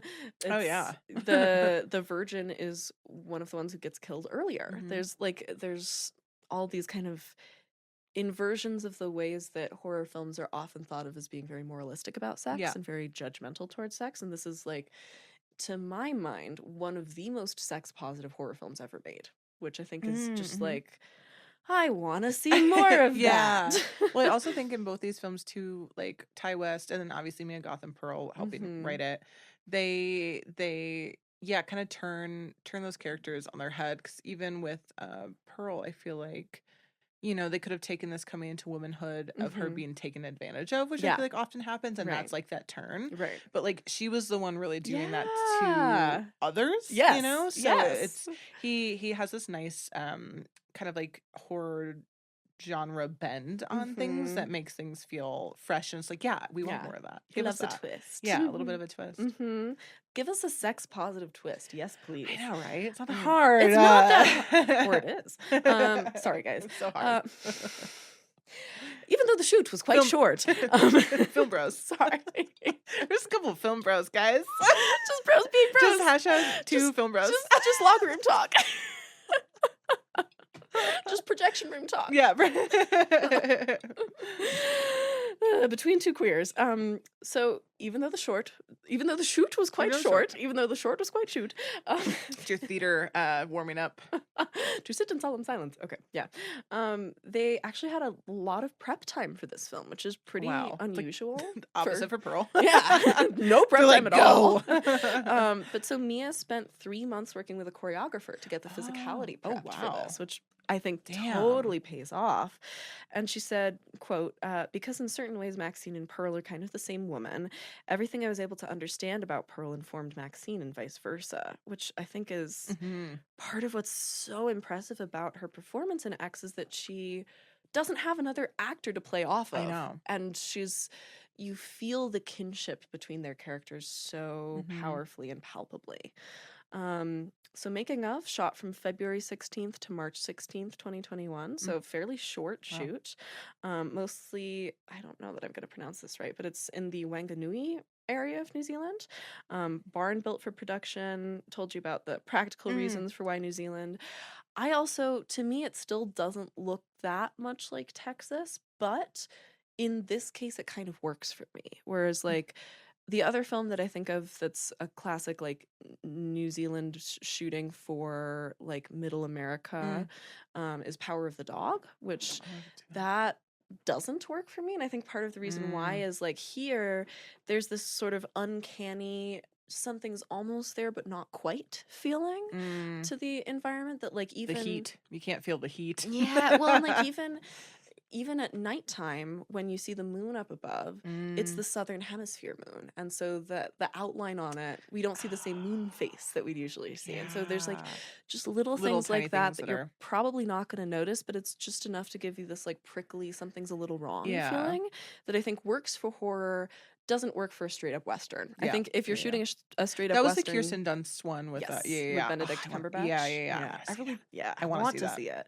I've seen clips from it, but my Elliot Rocket tidbit, which again, such a porn name. It's so Love good. it. He also shot Toby Hooper's Crocodile in 2000. So it was a little Hooper crossover. I gotta see Crocodile now because the whole time, which I don't want to like tease what we're doing in the next episode, but it's giving Lake Placid. Yes, it is. It's giving Lake Placid so hardcore that I'm like, they live in the same universe. Oh yeah. 100%. Betty White's character and Pearl would have been best friends. Oh yeah. And I'm so excited for you to watch it. But now I gotta check out Crocodile to see like that reference. Well, and it's a straight to DVD, I think, which is fascinating. I think Lake Placid is too. Love it.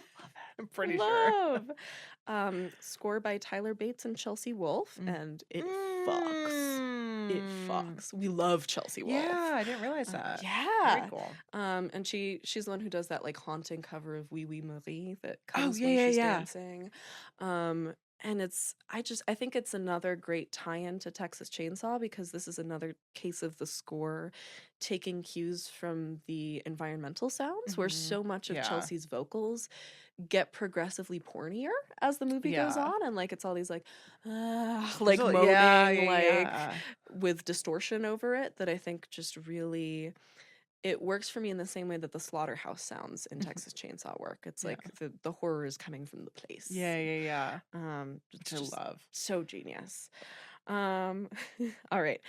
We love good SFX makeup stories. Yes. Obviously, the transformation of Mia Goth required lots of practical makeup, which, question, did you realize that it was Mia Goth when you first watched? The first time, no. Neither did I had to remind myself this time too. I had to look it up. Oh my god! Because I thought I was going insane. Oh my god! I love that. Because I was reading interviews in Pearl and I was like, "Wait, she played?" And I was like, "No, she." Yes. No, I feel like I gaslit the shit out of myself with it. They did so good not making it look like her, and she has such a distinct look. Yeah. That the fact that they were able to do that, it's. I'm glad they didn't really like. They could have just like aged her. Right. I like that it felt. It's different because otherwise it would have looked like MAXXXINE. Right. Yeah. No, it doesn't. It doesn't look like the same person. No. I remember watching it the first time. So glad you felt the same. Yeah, me too.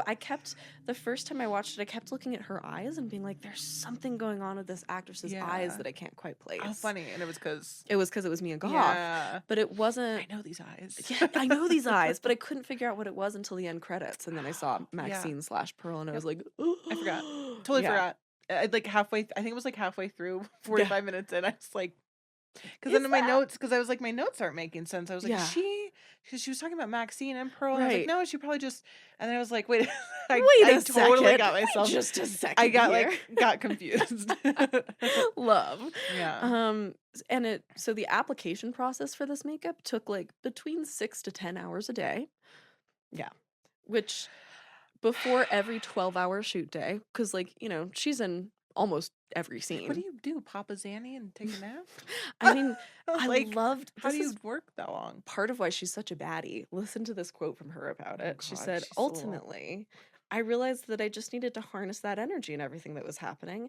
And however tired I might have felt on set, it actually all informed Pearl and helped with the heaviness of her and how someone might feel when they're in their 80s. So she was like, Actually, that's, she's not wrong. yeah. She was like, Yeah. that became Ugh. part of the physical prep, which just, She's just a little bean in her Yes. interviews, man. I love She's so sweet. And with her like And her little tiny voice, I little know. voice, it's so cute. It's a good impression. Mhm. I love how much she like dropped down for Pearl and She's stuff too. she does a really good job of, like, I was shocked the first time I heard her actual speaking voice because it's so different. That sounds like a character. yeah, versus, it does. It really does. Yeah. Also, okay, get ready for a couple extra long hair makeup tips. Extra long. Extra long. I keep hitting that today. This is why it's breaking. Extra long. There you go. So amazing female hair and makeup designer Sarah Rubano, who gave some incredibly detailed interviews about the kills, which I loved. So it never happens. I cut the quotes down a little bit. They're still quite long because it was just so juicy I couldn't help myself. So I'm so sorry. We got so many good quotes on this one. It was amazing. Nice. Really generous Give cast and quotes, crew. people. Give quotes. So here we go. For that first effect with RJ getting killed in front of the truck, so me, Pearl comes up to him, stabs him in the neck. He's not wearing any appliances there. It's just a retractable knife. Okay. From that point, he comes back to the makeup trailer. We put on a prosthetic neck with a slit in it. There were, of course, blood tubes built into it. We had a magnet system so that the handle of the knife could stick in place without Pearl holding it. That's stage 2. From there, they pull the knife out. Blood starts flowing from the tube. It's all over everything. We move on to stage 3. He's on the ground. She starts stabbing away. At that point, we just start adding tons of blood gel, more blood, other little mangly pieces of appliances to make it look like things. I know, mangly pieces is so good. to make it look like things are separating and breaking down. Then later, when Maxine comes and sees the aftermath, she sees he's been decapitated. We had a high-res dummy decap head made of RJ. Jesus Christ. Then we did a fun little trick. and then we did a fun little trick where we have a stunt performer. We had him lying on his back. We had a false floor built. He had his head and body on the ground. He had his body on the ground, then put his head and shoulders down in the hole. False floor on the top. Then we had an upper body off to the side, prosthetic shoulders, and a neck stump. Off to the side is the decapitated head, so that when she comes around the corner and looks, he can actually be twitching a little bit. Jesus Christ. To be fair, one of the best kills in that. It's incredible. But could they have not just done the head and the floor and had just a full fake body? Like, one would think. you know what I mean? Most of the time. Well, but then you can't twitch. Hide the other guy's head. Gotta have that twitching. Just gotta kill somebody. Gotta twitch. Just kidding. You know what? We can get you somebody. Bro, So- that is so. Right? How many steps was that? 10? I know. That was quite detailed. Welcome to 10 steps on how to decapitate a head. Truly. With Sarah Rubano. It looks good. Right? And she How also many days was that for them? Do you know to do that? they didn't say. I wish. It feels like it would have been a couple of days. I would think that death alone would take at least a day. Yeah. At least. At least. That's so She cool. also blessed us with a little bit of a behind the scenes eye horror story for the pitchfork scene. Yes, I love that one too. Right? I was like so hoping to get it's so quotes good. about this. Yes! Yay. Which I loved that we get the eye stabbing in X and then the throat stabbing in Pearl. So I thought that was like a nice little tee off. So she said we had to do 2 passes, one with the actor, like clean of the pitchfork, taking the impact and falling out of frame, and then one with the Wayne dummy, which is this amazing, beautiful Wayne head with an upper body dummy that Mimic FX Studio built. Dummy body had to be at the same exact angle as the actor, had to line up perfectly with the pitchfork and the eyeball rig, plus the eyeball had to be able to pop out of the socket, and then the dummy body had to fall, like to start the descent to the ground. Eyeball has to fall to the ground and hit a specific mark. It was quite a rushed moment on the shooting day. We actually had to assign it a splinter unit to give it the time and attention it needed. Wow. So, yeah. Again, it was a good one. Paid off. Fucks. Yeah. Gotta get that eyeball to hit its mark, man. Oh, eyeball stuff is so good. So satisfying. But I mean, really thinking about how I should have gone into that. I should have gone into gross special effects makeup. I think about it all the time. there's still time. There's still There time. is still time. God, that's so cool, man. Isn't that satisfying? Yeah, I Well, really mean, like just that. thinking how specific the movement has to be with such, like the holes that the pitchfork goes through are so small. The eyeballs are so like everything's there's so a lot small. to like hit. It's like trying to shoot a really tiny little target Yeah, from that's like far away. like miniature golf. like putt horror putt. mini golf. Yeah. Stabbing eyeballs. It's like putt putt. Exactly. Get that on a t-shirt. So moving on to release reception info, premiered at South by in March 2022. Actually just a couple days before its theatrical release. Oh wow. So I Oh think god, they both premiered- came out in 2022. Yeah. Holy shit. Yeah. March and what, September? Yeah. Yeah. Yeah, same year. Damn. Tyler's just editing away back there. Seriously. I mean, especially because they both just shot in 2021. It's Yeah, they quite back, a quick turnaround. literal back to back. Yeah. Wow. So I think it was probably a wise distribution strategy on A24's part, because so oftentimes now we live in a world where something will premiere at a festival like Sundance or South by in like, you know, January, February, March, and then won't get a theatrical release until like September, October. Yeah, that's why we like even like the year thing. It's like It the can be debate hard on to like was tell. this a this year or Right. this year because of the And coming out. it's hard to keep momentum for a film that Yeah, way. And oh, so totally. the fact that I think the South by premiere was on like March 13th or something, and then the public release was like March 18th. So it was Wow. a super quick Wow. turnaround, which again, smart. Yeah. Got 2 theatrical re-releases, which Mm. is I love because that's a very 70s distribution throwback. We don't really see that happen much Yeah. anymore. Mm-mm. One was last October, alongside a couple other A24 horror movies to celebrate the Oh, I anniversary. remember that. Okay. There was Under the Skin, they did The Witch, they did Midsommar, Yeah. and then just a couple weeks ago they re-released it to promote MAXXXINE. So Oh, yeah, damn, we which should've played it. should have. I know, so close. Already told you a little bit about the budget and how much it made. Question for you: when you saw this in theater, I didn't. you didn't see this in theater. Mm-mm. That's right. Oh my god. Yeah. So I don't know if I can answer this Ugh, question. You can't then. I was one of the lucky few, apparently. I didn't know that this was not something that happened in all theaters. What? But when I saw it at the Violet Crown, Okay. they played a trailer for Pearl as a post-credit sequence.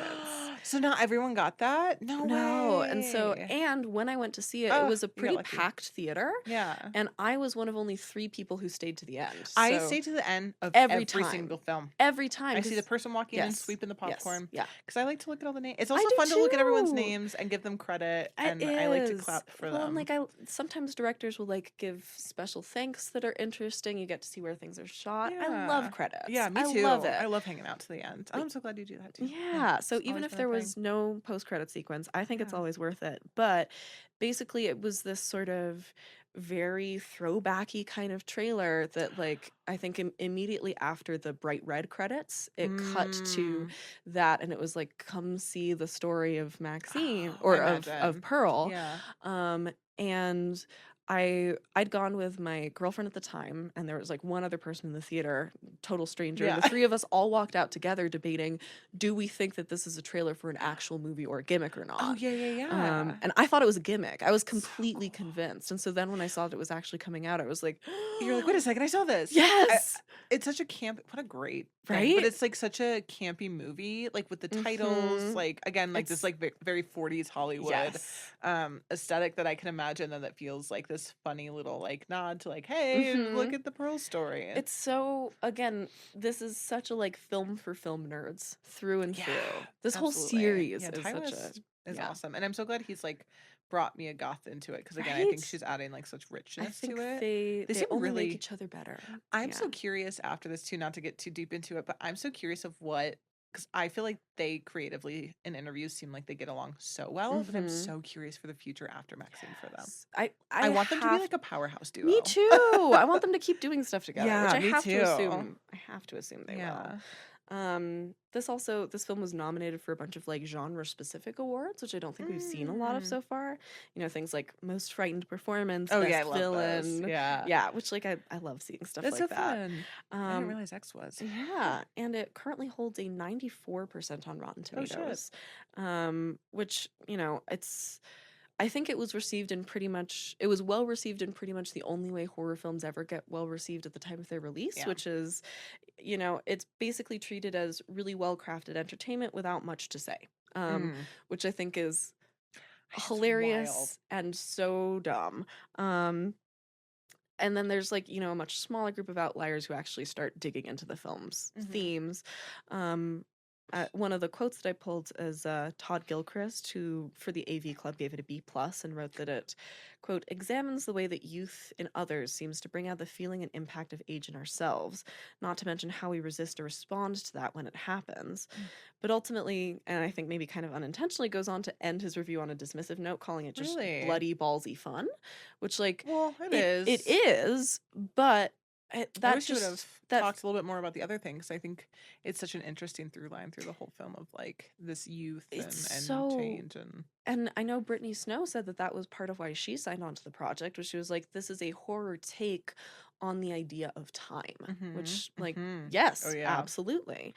And hilariously, a lot of the negative reviews that this film received were basically based on giving it negative comparisons to Texas Chainsaw Massacre, in the process of doing which they ended up sounding exactly like the negative reviews of Texas Chainsaw Massacre. Yeah. So, Oh, God. like, what they said was, Idiots. here's one from, I know, from Dmitry Samarov for the Chicago Reader, wrote that, unlike Tobe Hooper's masterpiece, which has a point to make about economic desperation and cultural clash in the 70s America, West just wanted to punish everyone involved in gory ways played for laughs, which, again, so funny because that's exactly the kind of no morals, just gore criticism that people gave Texas Chainsaw Massacre. That's why it's so funny to read reviews and stuff like later, because people said the exact same thing. So it's just like, okay. This is why, like, after revisiting this, now having seen it twice and having read these reviews, I'm like, this must be what it was like seeing films like Texas Chainsaw, like The Shining, come out at the time and have critics be like, it was good fun. Yeah. Doesn't have much to say. Yeah. I'm like, wait 50 years and people are going to be writing their film theory theses on this. And I also just, the only thing I put in my influence section, since MAXXXINE hasn't come out yet, but just to tee up the conversation for people going into MAXXXINE, is that Ty West has specifically said that his idea going into MAXXXINE off of these two films was to make something about the idea of how home video has affected people, which I think I'm is so intrigued intrigued by that. Yes, The very 80s, Videodrome. I'm so, and I don't know how much. I mean, we're probably gonna get a decent amount. I feel like we're gonna get an equal amount of like this like sexy porno with this like unhinged. Yes, I want to be a star, and it's gonna. And then with that 80, I'm like so fucking excited. I feel like this is gonna be the one of all three that it's gonna be my favorite. It feels like MAXXXINE is the most al-coded. Yeah. Whereas, like, I think X. so. Yeah. X. Yeah. So fun. Which brings us to Film Theory Rant Corner. Yay. Ain't none of them nice girls edition. So baddies only. Baddies only, baby. So I had a huge argument the first time I watched this film. Shit. Which I'm now going to resurrect here for Film Theory Rant Corner. Bringing it back. Yes, bringing it back, baby. I want to have this argument with you because I'm curious if you feel the same way that I do about this. We'll see. Because I think that so much of a viewer's reaction to X and whether the film works for you or not hinges on how you understand and relate to Pearl and the film's depiction of her. Yeah.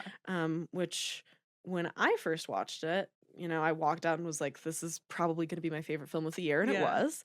The person that I watched it with walked out and was like, I thought that was incredibly offensive and ageist. And I was like, oh, tell me more about that. And so we got in this whole debate about essentially what I loved and what my friend hated were the same thing, which was how the film is treating Pearl's relationship to her body and her sexuality. And at this point, I'm going to bring in the idea of a film subgenre, a horror subgenre, called the psychobiddy or hagsploitation film. I love that so much. Right? Did you come up with that? No. Oh, this fuck. is I believe. Just take it. I believe that you did. I was like, this is Siena. Hagsploitation does sound like something I would say, but so this is and it's actually a term that's been around for a very long time. Really? I've never heard this before. The sort of, I hadn't either. This was something that I kind of, obviously, like, we've all encountered this genre. It's a label that makes sense. Yeah, I feel like I know where this is going, so I'm very curious to. But I hadn't heard of it until doing this research for X, and so I love this. it's something that kind of was first identified around Whatever Happened to Baby Jane, which obviously one of the reference points for Pearl. Have you seen that? I haven't. I know. I feel like I gotta. I feel like that would actually do really well for a screening. So I'm gonna put a mental pin in that Ooh, because yeah. it's The a cinema? really Hell yeah. it's a really good one. I know of it. It's like it's a cult classic for a lot of different Yeah, reasons. yeah. So basically psychobiddy hagsploitation, it's violence committed by elderly women and sort of By particularly them. yes. Okay. Yes. Particularly elderly women who were glamorous in their youth, who were stars, who were movie like the Norma Desmond type Yeah. from Yeah. Sunset Boulevard, people who had these um sort of larger than life lives and sexualities in their youths and Yep. who are struggling with aging. Yeah. And if that's their whole, it seems like that's their identity kind of Exactly. for their most of their life. Yeah. Exactly. And Yeah. so kind of what happens when that is gone. Yeah. And it's a genre that writer named Nate Roscoe does a really interesting deep dive into in relationship to X in a piece on Fangoria, which I wanted to shout out for people who want to read more about X's hagsploitation. But essentially, you know, because it's about this idea of women who start out with these wonderful lives and then as they lose their beauty, their youth, their sexual attractiveness in the eyes of others, they become unhinged. There is a large sector of people who find these films offensive and who think that part of what they're doing is playing off of our fears of the elderly, our fears of old women, our fears of women aging. Yeah. And to me, I think that that's actually exactly what Ty West is trying to subvert in this movie. I think that that is a huge part of the point of the character of Pearl is the idea that you can make a film, you can make a hagsploitation film in which the hag is not the villain. And I don't think Pearl is the villain of this film. I think she is an incredibly sympathetic character. Yeah. And I think that that's actually, I think that he is not depicting Pearl's sexuality as something pathetic or to be pitied, which is how my friend read it and why she found it offensive, was she was like, I feel like this is all about making fun of like an 80-year-old woman trying to pursue sexuality. Yeah. And I also don't think it's trying to depict her sexuality as something horrifying, which is the classic psychobiddy. It's like the fear of the elderly woman who's sexual. Because to me, I think both of those readings, in order to see that as what the film is trying to say, you have to be coming from a pretty sex negative place. Whereas like this film has such a sex positive attitude. Yeah. I was gonna say I feel like people are focusing just on Pearl in this and not putting it in the world of this of X. Yeah. They're Which just is extracting it for sure. Right. Whereas like, you know, I don't think it's trying to gross us out with Pearl's old body. I think when this film is trying to gross us out, it's putting pitchforks through eyeballs. Yeah. I also just think there's like comedically timed thing with all of the sex that's happening. Exactly. You know what I mean? Like it's not just Pearl; it's happening with Brittany Snow's character too. Pearl's body is treated any differently than the bodies of the young people, and I think that's incredibly empowering. Yeah, and like because of that, to me, those scenes where Pearl is caressing Maxine's body in bed. It still creeps me the fuck out, though. It's creepy. I do there's not like those also scenes. something like weirdly touching and beautiful about it to me, where it's like not in a pathetic way, but in like a they are exploring something about female sexuality and bodies and kinship and the idea of like how an older woman is looking back on her younger self that to me just feels like it's showing so much empathy and sensitivity and complexity. That's what I like about Pearl's character, both in Pearl and in X, is because there's such a level of depth within there. Like that's why she is this very like 3D robust, like feels all these feelings, has all these like complex emotions, and I can see how it gets construed that way, but that's because like Hollywood has made us feel that way. And I think it's such a complex thing because that's how like every like female identifying person it's or the narratives that we're we grow up with. Yeah. So But it's, yeah. I don't think it's coming from the film. I think Mhm, like mhm. you can apply that to X. Yeah. I don't think X is applying that to its own characters. Yeah.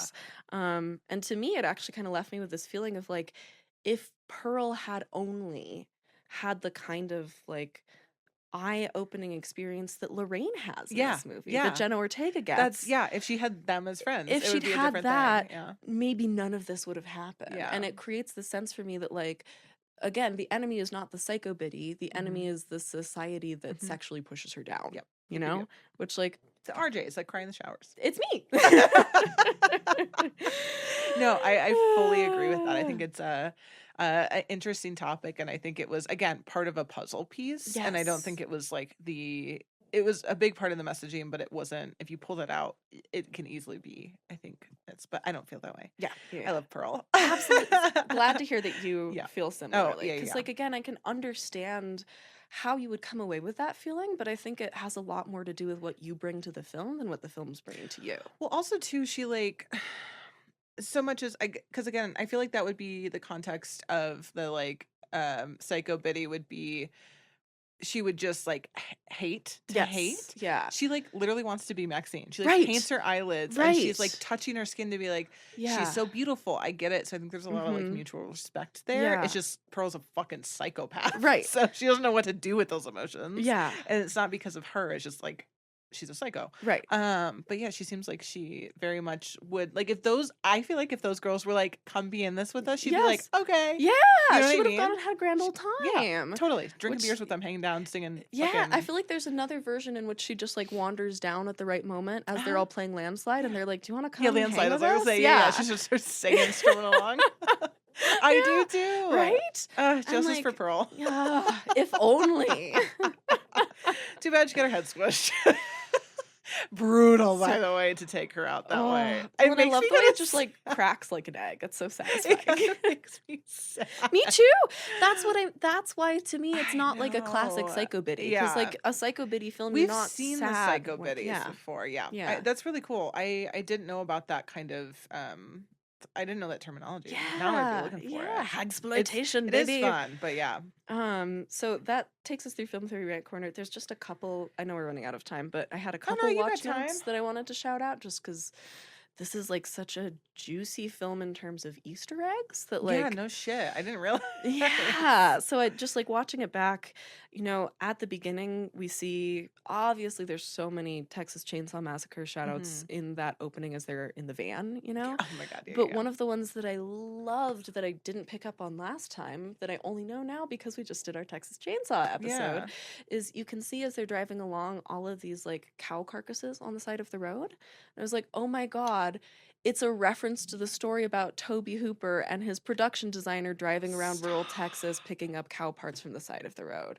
That's That's like so that's the good. kind of thing that Ty West would put in there. Again, just as a shout out to us nerds. Yeah. Who This is the most interviews I've watched for him, Mhm. and man, I already loved him. And Yeah. my love for him Yes. has gotten bigger, and It's now even with the just X Facts, amazing. I'm just Yeah. like, damn. Yeah. Speaking of X Facts, I also maybe this isn't intentional, but knowing Ty West, I feel like it is. I have to say, I think how the posters for this were like the two boards, the X Yeah. boards with like there was one with Mia Goth and one with Jenna Ortega, and each of them or them holding an axe. I didn't realize it's also play on the title, like axe and X. The choice of the Oh weapon. shit, yeah, me. It's- yeah. You right on axe the nose. somebody, you X them. Yeah, that's- you X them out. Yeah, X them out, X them out. Yeah. That's great. Yeah. So little Yeah, the little posters for this punny- were great. punny something. I also just two other things that I wanted to shout out. The moment that I like just absolutely fell head over heels for this movie when I first saw it in theaters, and which like again is still the most powerful scene in it to me, is the gator scene in the pond when Mia goes swimming for the first time. Yes. Which Yes. right? Yes. Ugh. It's so good. It's so good. And I was like, why is this scene affecting me so much? And Yeah. I sat with it for a while and I was like, I think part of what I love so much about it is it's so clearly it's it starts out as a classic horror thing of like the beautiful, vulnerable female body being skinny chased dipping by the monster under the water, Mhm. which is like a classic creature from the Black Lagoon thing.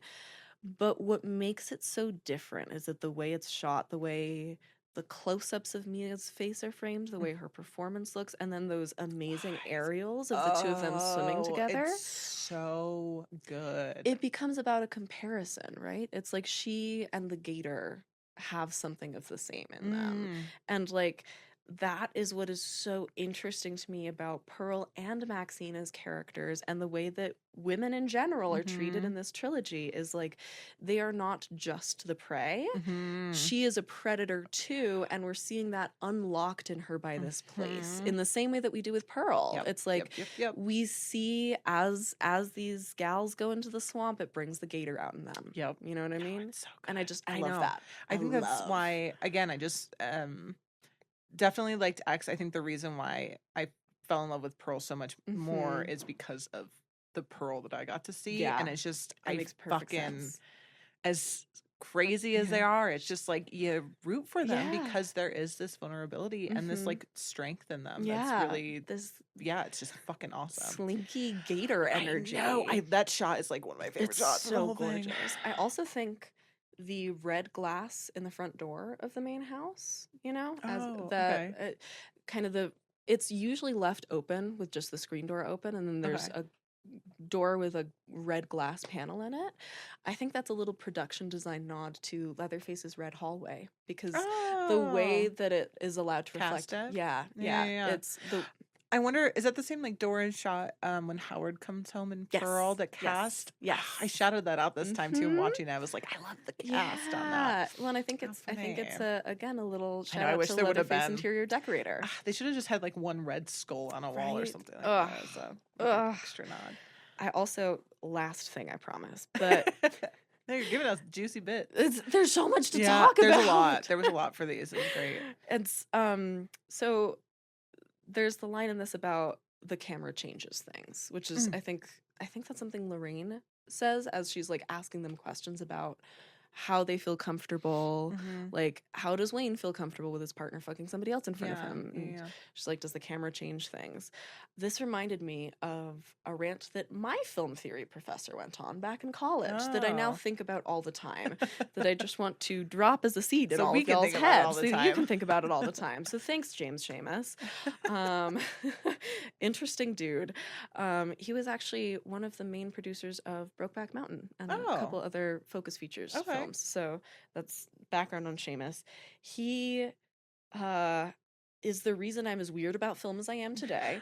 And one day he came into class and he would give these like 2-hour lectures and then go straight into a film. A lot of the other professors would like actually have class discussions. He was not one for discussion. And this day he came in, like talked for half an hour and then just kind of like threw his book down and was like, I can't stop thinking about this thing and I want to ask you all about it. And I was like, what's going on with Seamus today? Is different. This is different. And he's like, okay, so pornography is legal, right? And we're like, yeah. And he's like, so why is prostitution illegal? I've always wondered that too. Do you have a reason? Did he come into a thing, or did he just bring that up and walk out? Because the camera changes things. Because the camera. We talked about this with voyeurism. What makes it like okay to not okay? We started this conversation on Rear Window. The camera changes things. It's this whole idea of you can be doing the exact same thing, and you put a camera there, and all of a sudden it's legal. And like, that is just so much of what these movies are about. Both of these movies in different ways from different points in the industry. Because one of the things they talk about in Pearl is that that's at a point when it is legal for the characters in the stag film to be fucking. It's not legal for them to be filmed fucking. And so we see that reversed by the time we come around to X. I didn't realize that too. Yeah. It's fascinating. Love that he just walked in there and was like... And the whole, like, we didn't even watch a film that day in class. We just debated that for literally like 3 hours. It's a great conversation to have with a group of like... Ideally strangers. You really get a nice pool of mixes. So that's funny. So that's That's X and Pearl, everybody. And then, yeah, you all might have seen MAXXXINE by now, Yeah. but we're excited to go into it. I'm hoping this week at some point or next week. So. Yeah, I'm so ready. Yeah. So ready. Yeah, this is fun. Yeah. So Nice refresher for us before. I feel like very like prepped now. Yeah. I'm ready for MAXXXINE. Yeah, My same. body is ready. Same. Do you want to tell people what we're doing next time? Yeah. I'm excited about these. We're kind of this doing is an Alpic. summary. Yeah, it is an Alpic, actually. I'm sorry. No, this is a great Alpic. So we're doing Jaws and Lake Placid, which I think Lake Placid was like 99. 99, yes. Yeah. I looked it up. Jaws is And- 75. Yeah, 75. Siena's never Yes, seen 99. Jaws. I've never seen either. Or you've never seen Yeah. either. Which like blows my mind, but I feel like so Jaws is one of my favorite films of all time. Mm-hmm. Truly, Mhm. like a I masterpiece. can't wait. I love everything about it. I probably will know some facts that you say. Sure. But I'm so excited for you to watch it. And it feels like a very Siena versus Lake Placid. If any of you know, you know. But I realized like how perfect watching these two films. I'm like, oh my Gator God. I'm films, just baby. prepped Yeah. for Lake Placid. I completely forgot about the gator in it. So Ready to go into that swamp. Lake Placid has like everyone in it. I think it was straight to DVD if I remember correctly. It wasn't? Okay, Warrenton, no. It feels like it should be. But it had like Betty White, Bill Pullman's in it, Oh, a bunch of other Daddy people. Bill Pullman. Love it. Prime. And a bunch of other people I can't remember the name. But yeah, so we're doing kind of like a summer swim. Summer swim horror. Yeah, creature features. So we have that. We're looking at hopefully in August at the Jean Cocteau Cinema if you're local to Santa Fe, New Mexico, or Albuquerque. Mhm. If you want to come pop up, we are hoping to get Jaws at the cinema. We will keep you posted. If you follow us or follow the cinema, we will make be sure those posting dates about are it. up Yeah, there. we're Yeah. hoping it won't be expensive, or the studios or whoever isn't Yeah. going to be like no. Yeah. So When we run into issues, just so you guys know, it's usually because there's like a re-release or something and the studios are holding it, so we Yeah. can't screen it. yeah, But we're kind of lucky with Texas Chainsaw Massacre. They were Yeah. very nice with us. Yeah. So come see it, because technically every other theater is holding that for the 50th year anniversary in Yeah. August. yeah. So if you want to see we it get sooner, come to the Jean screen it Cocteau a little Cinema. bit early. Yeah. Yeah, I'm so sad I won't be there. I'm going to be at Ren Fair, pretending to be a pirate. Being a pirate. Being a Al. pirate. Thank Yeah. you. Yeah. What else do we have? Again, watch our Behind the Scream series on Yeah. YouTube and It was so much Patreon.com. fun. Yeah, it was really fun. James was awesome, and I think we can go pick up our tintypes Oh, this that's week. right. We can, can't Yeah, we? so we can get our physical ones. Yeah. You can hear our Yeah. truly incredible rendition of "Linger" by the Cranberries. Oh yeah. Yeah. Follow us on social media at Splice and Splatter Pod. All of our other like social things are in link in bio. Thanks. A bunch of and- y'all just followed us on Letterboxd recently. I Oh, feel like, really? yeah, we That's got a your Letterboxd world. influx. Yeah. So thank y'all. Yeah, we're for, getting a bunch of you. Thanks to Yeah. everyone who also like leaves messages on our social media being Yeah. like, I'm so happy I found It's you. so sweet. It truly makes my fucking day every and makes time me want I to tear cry. up a little bit. Yeah.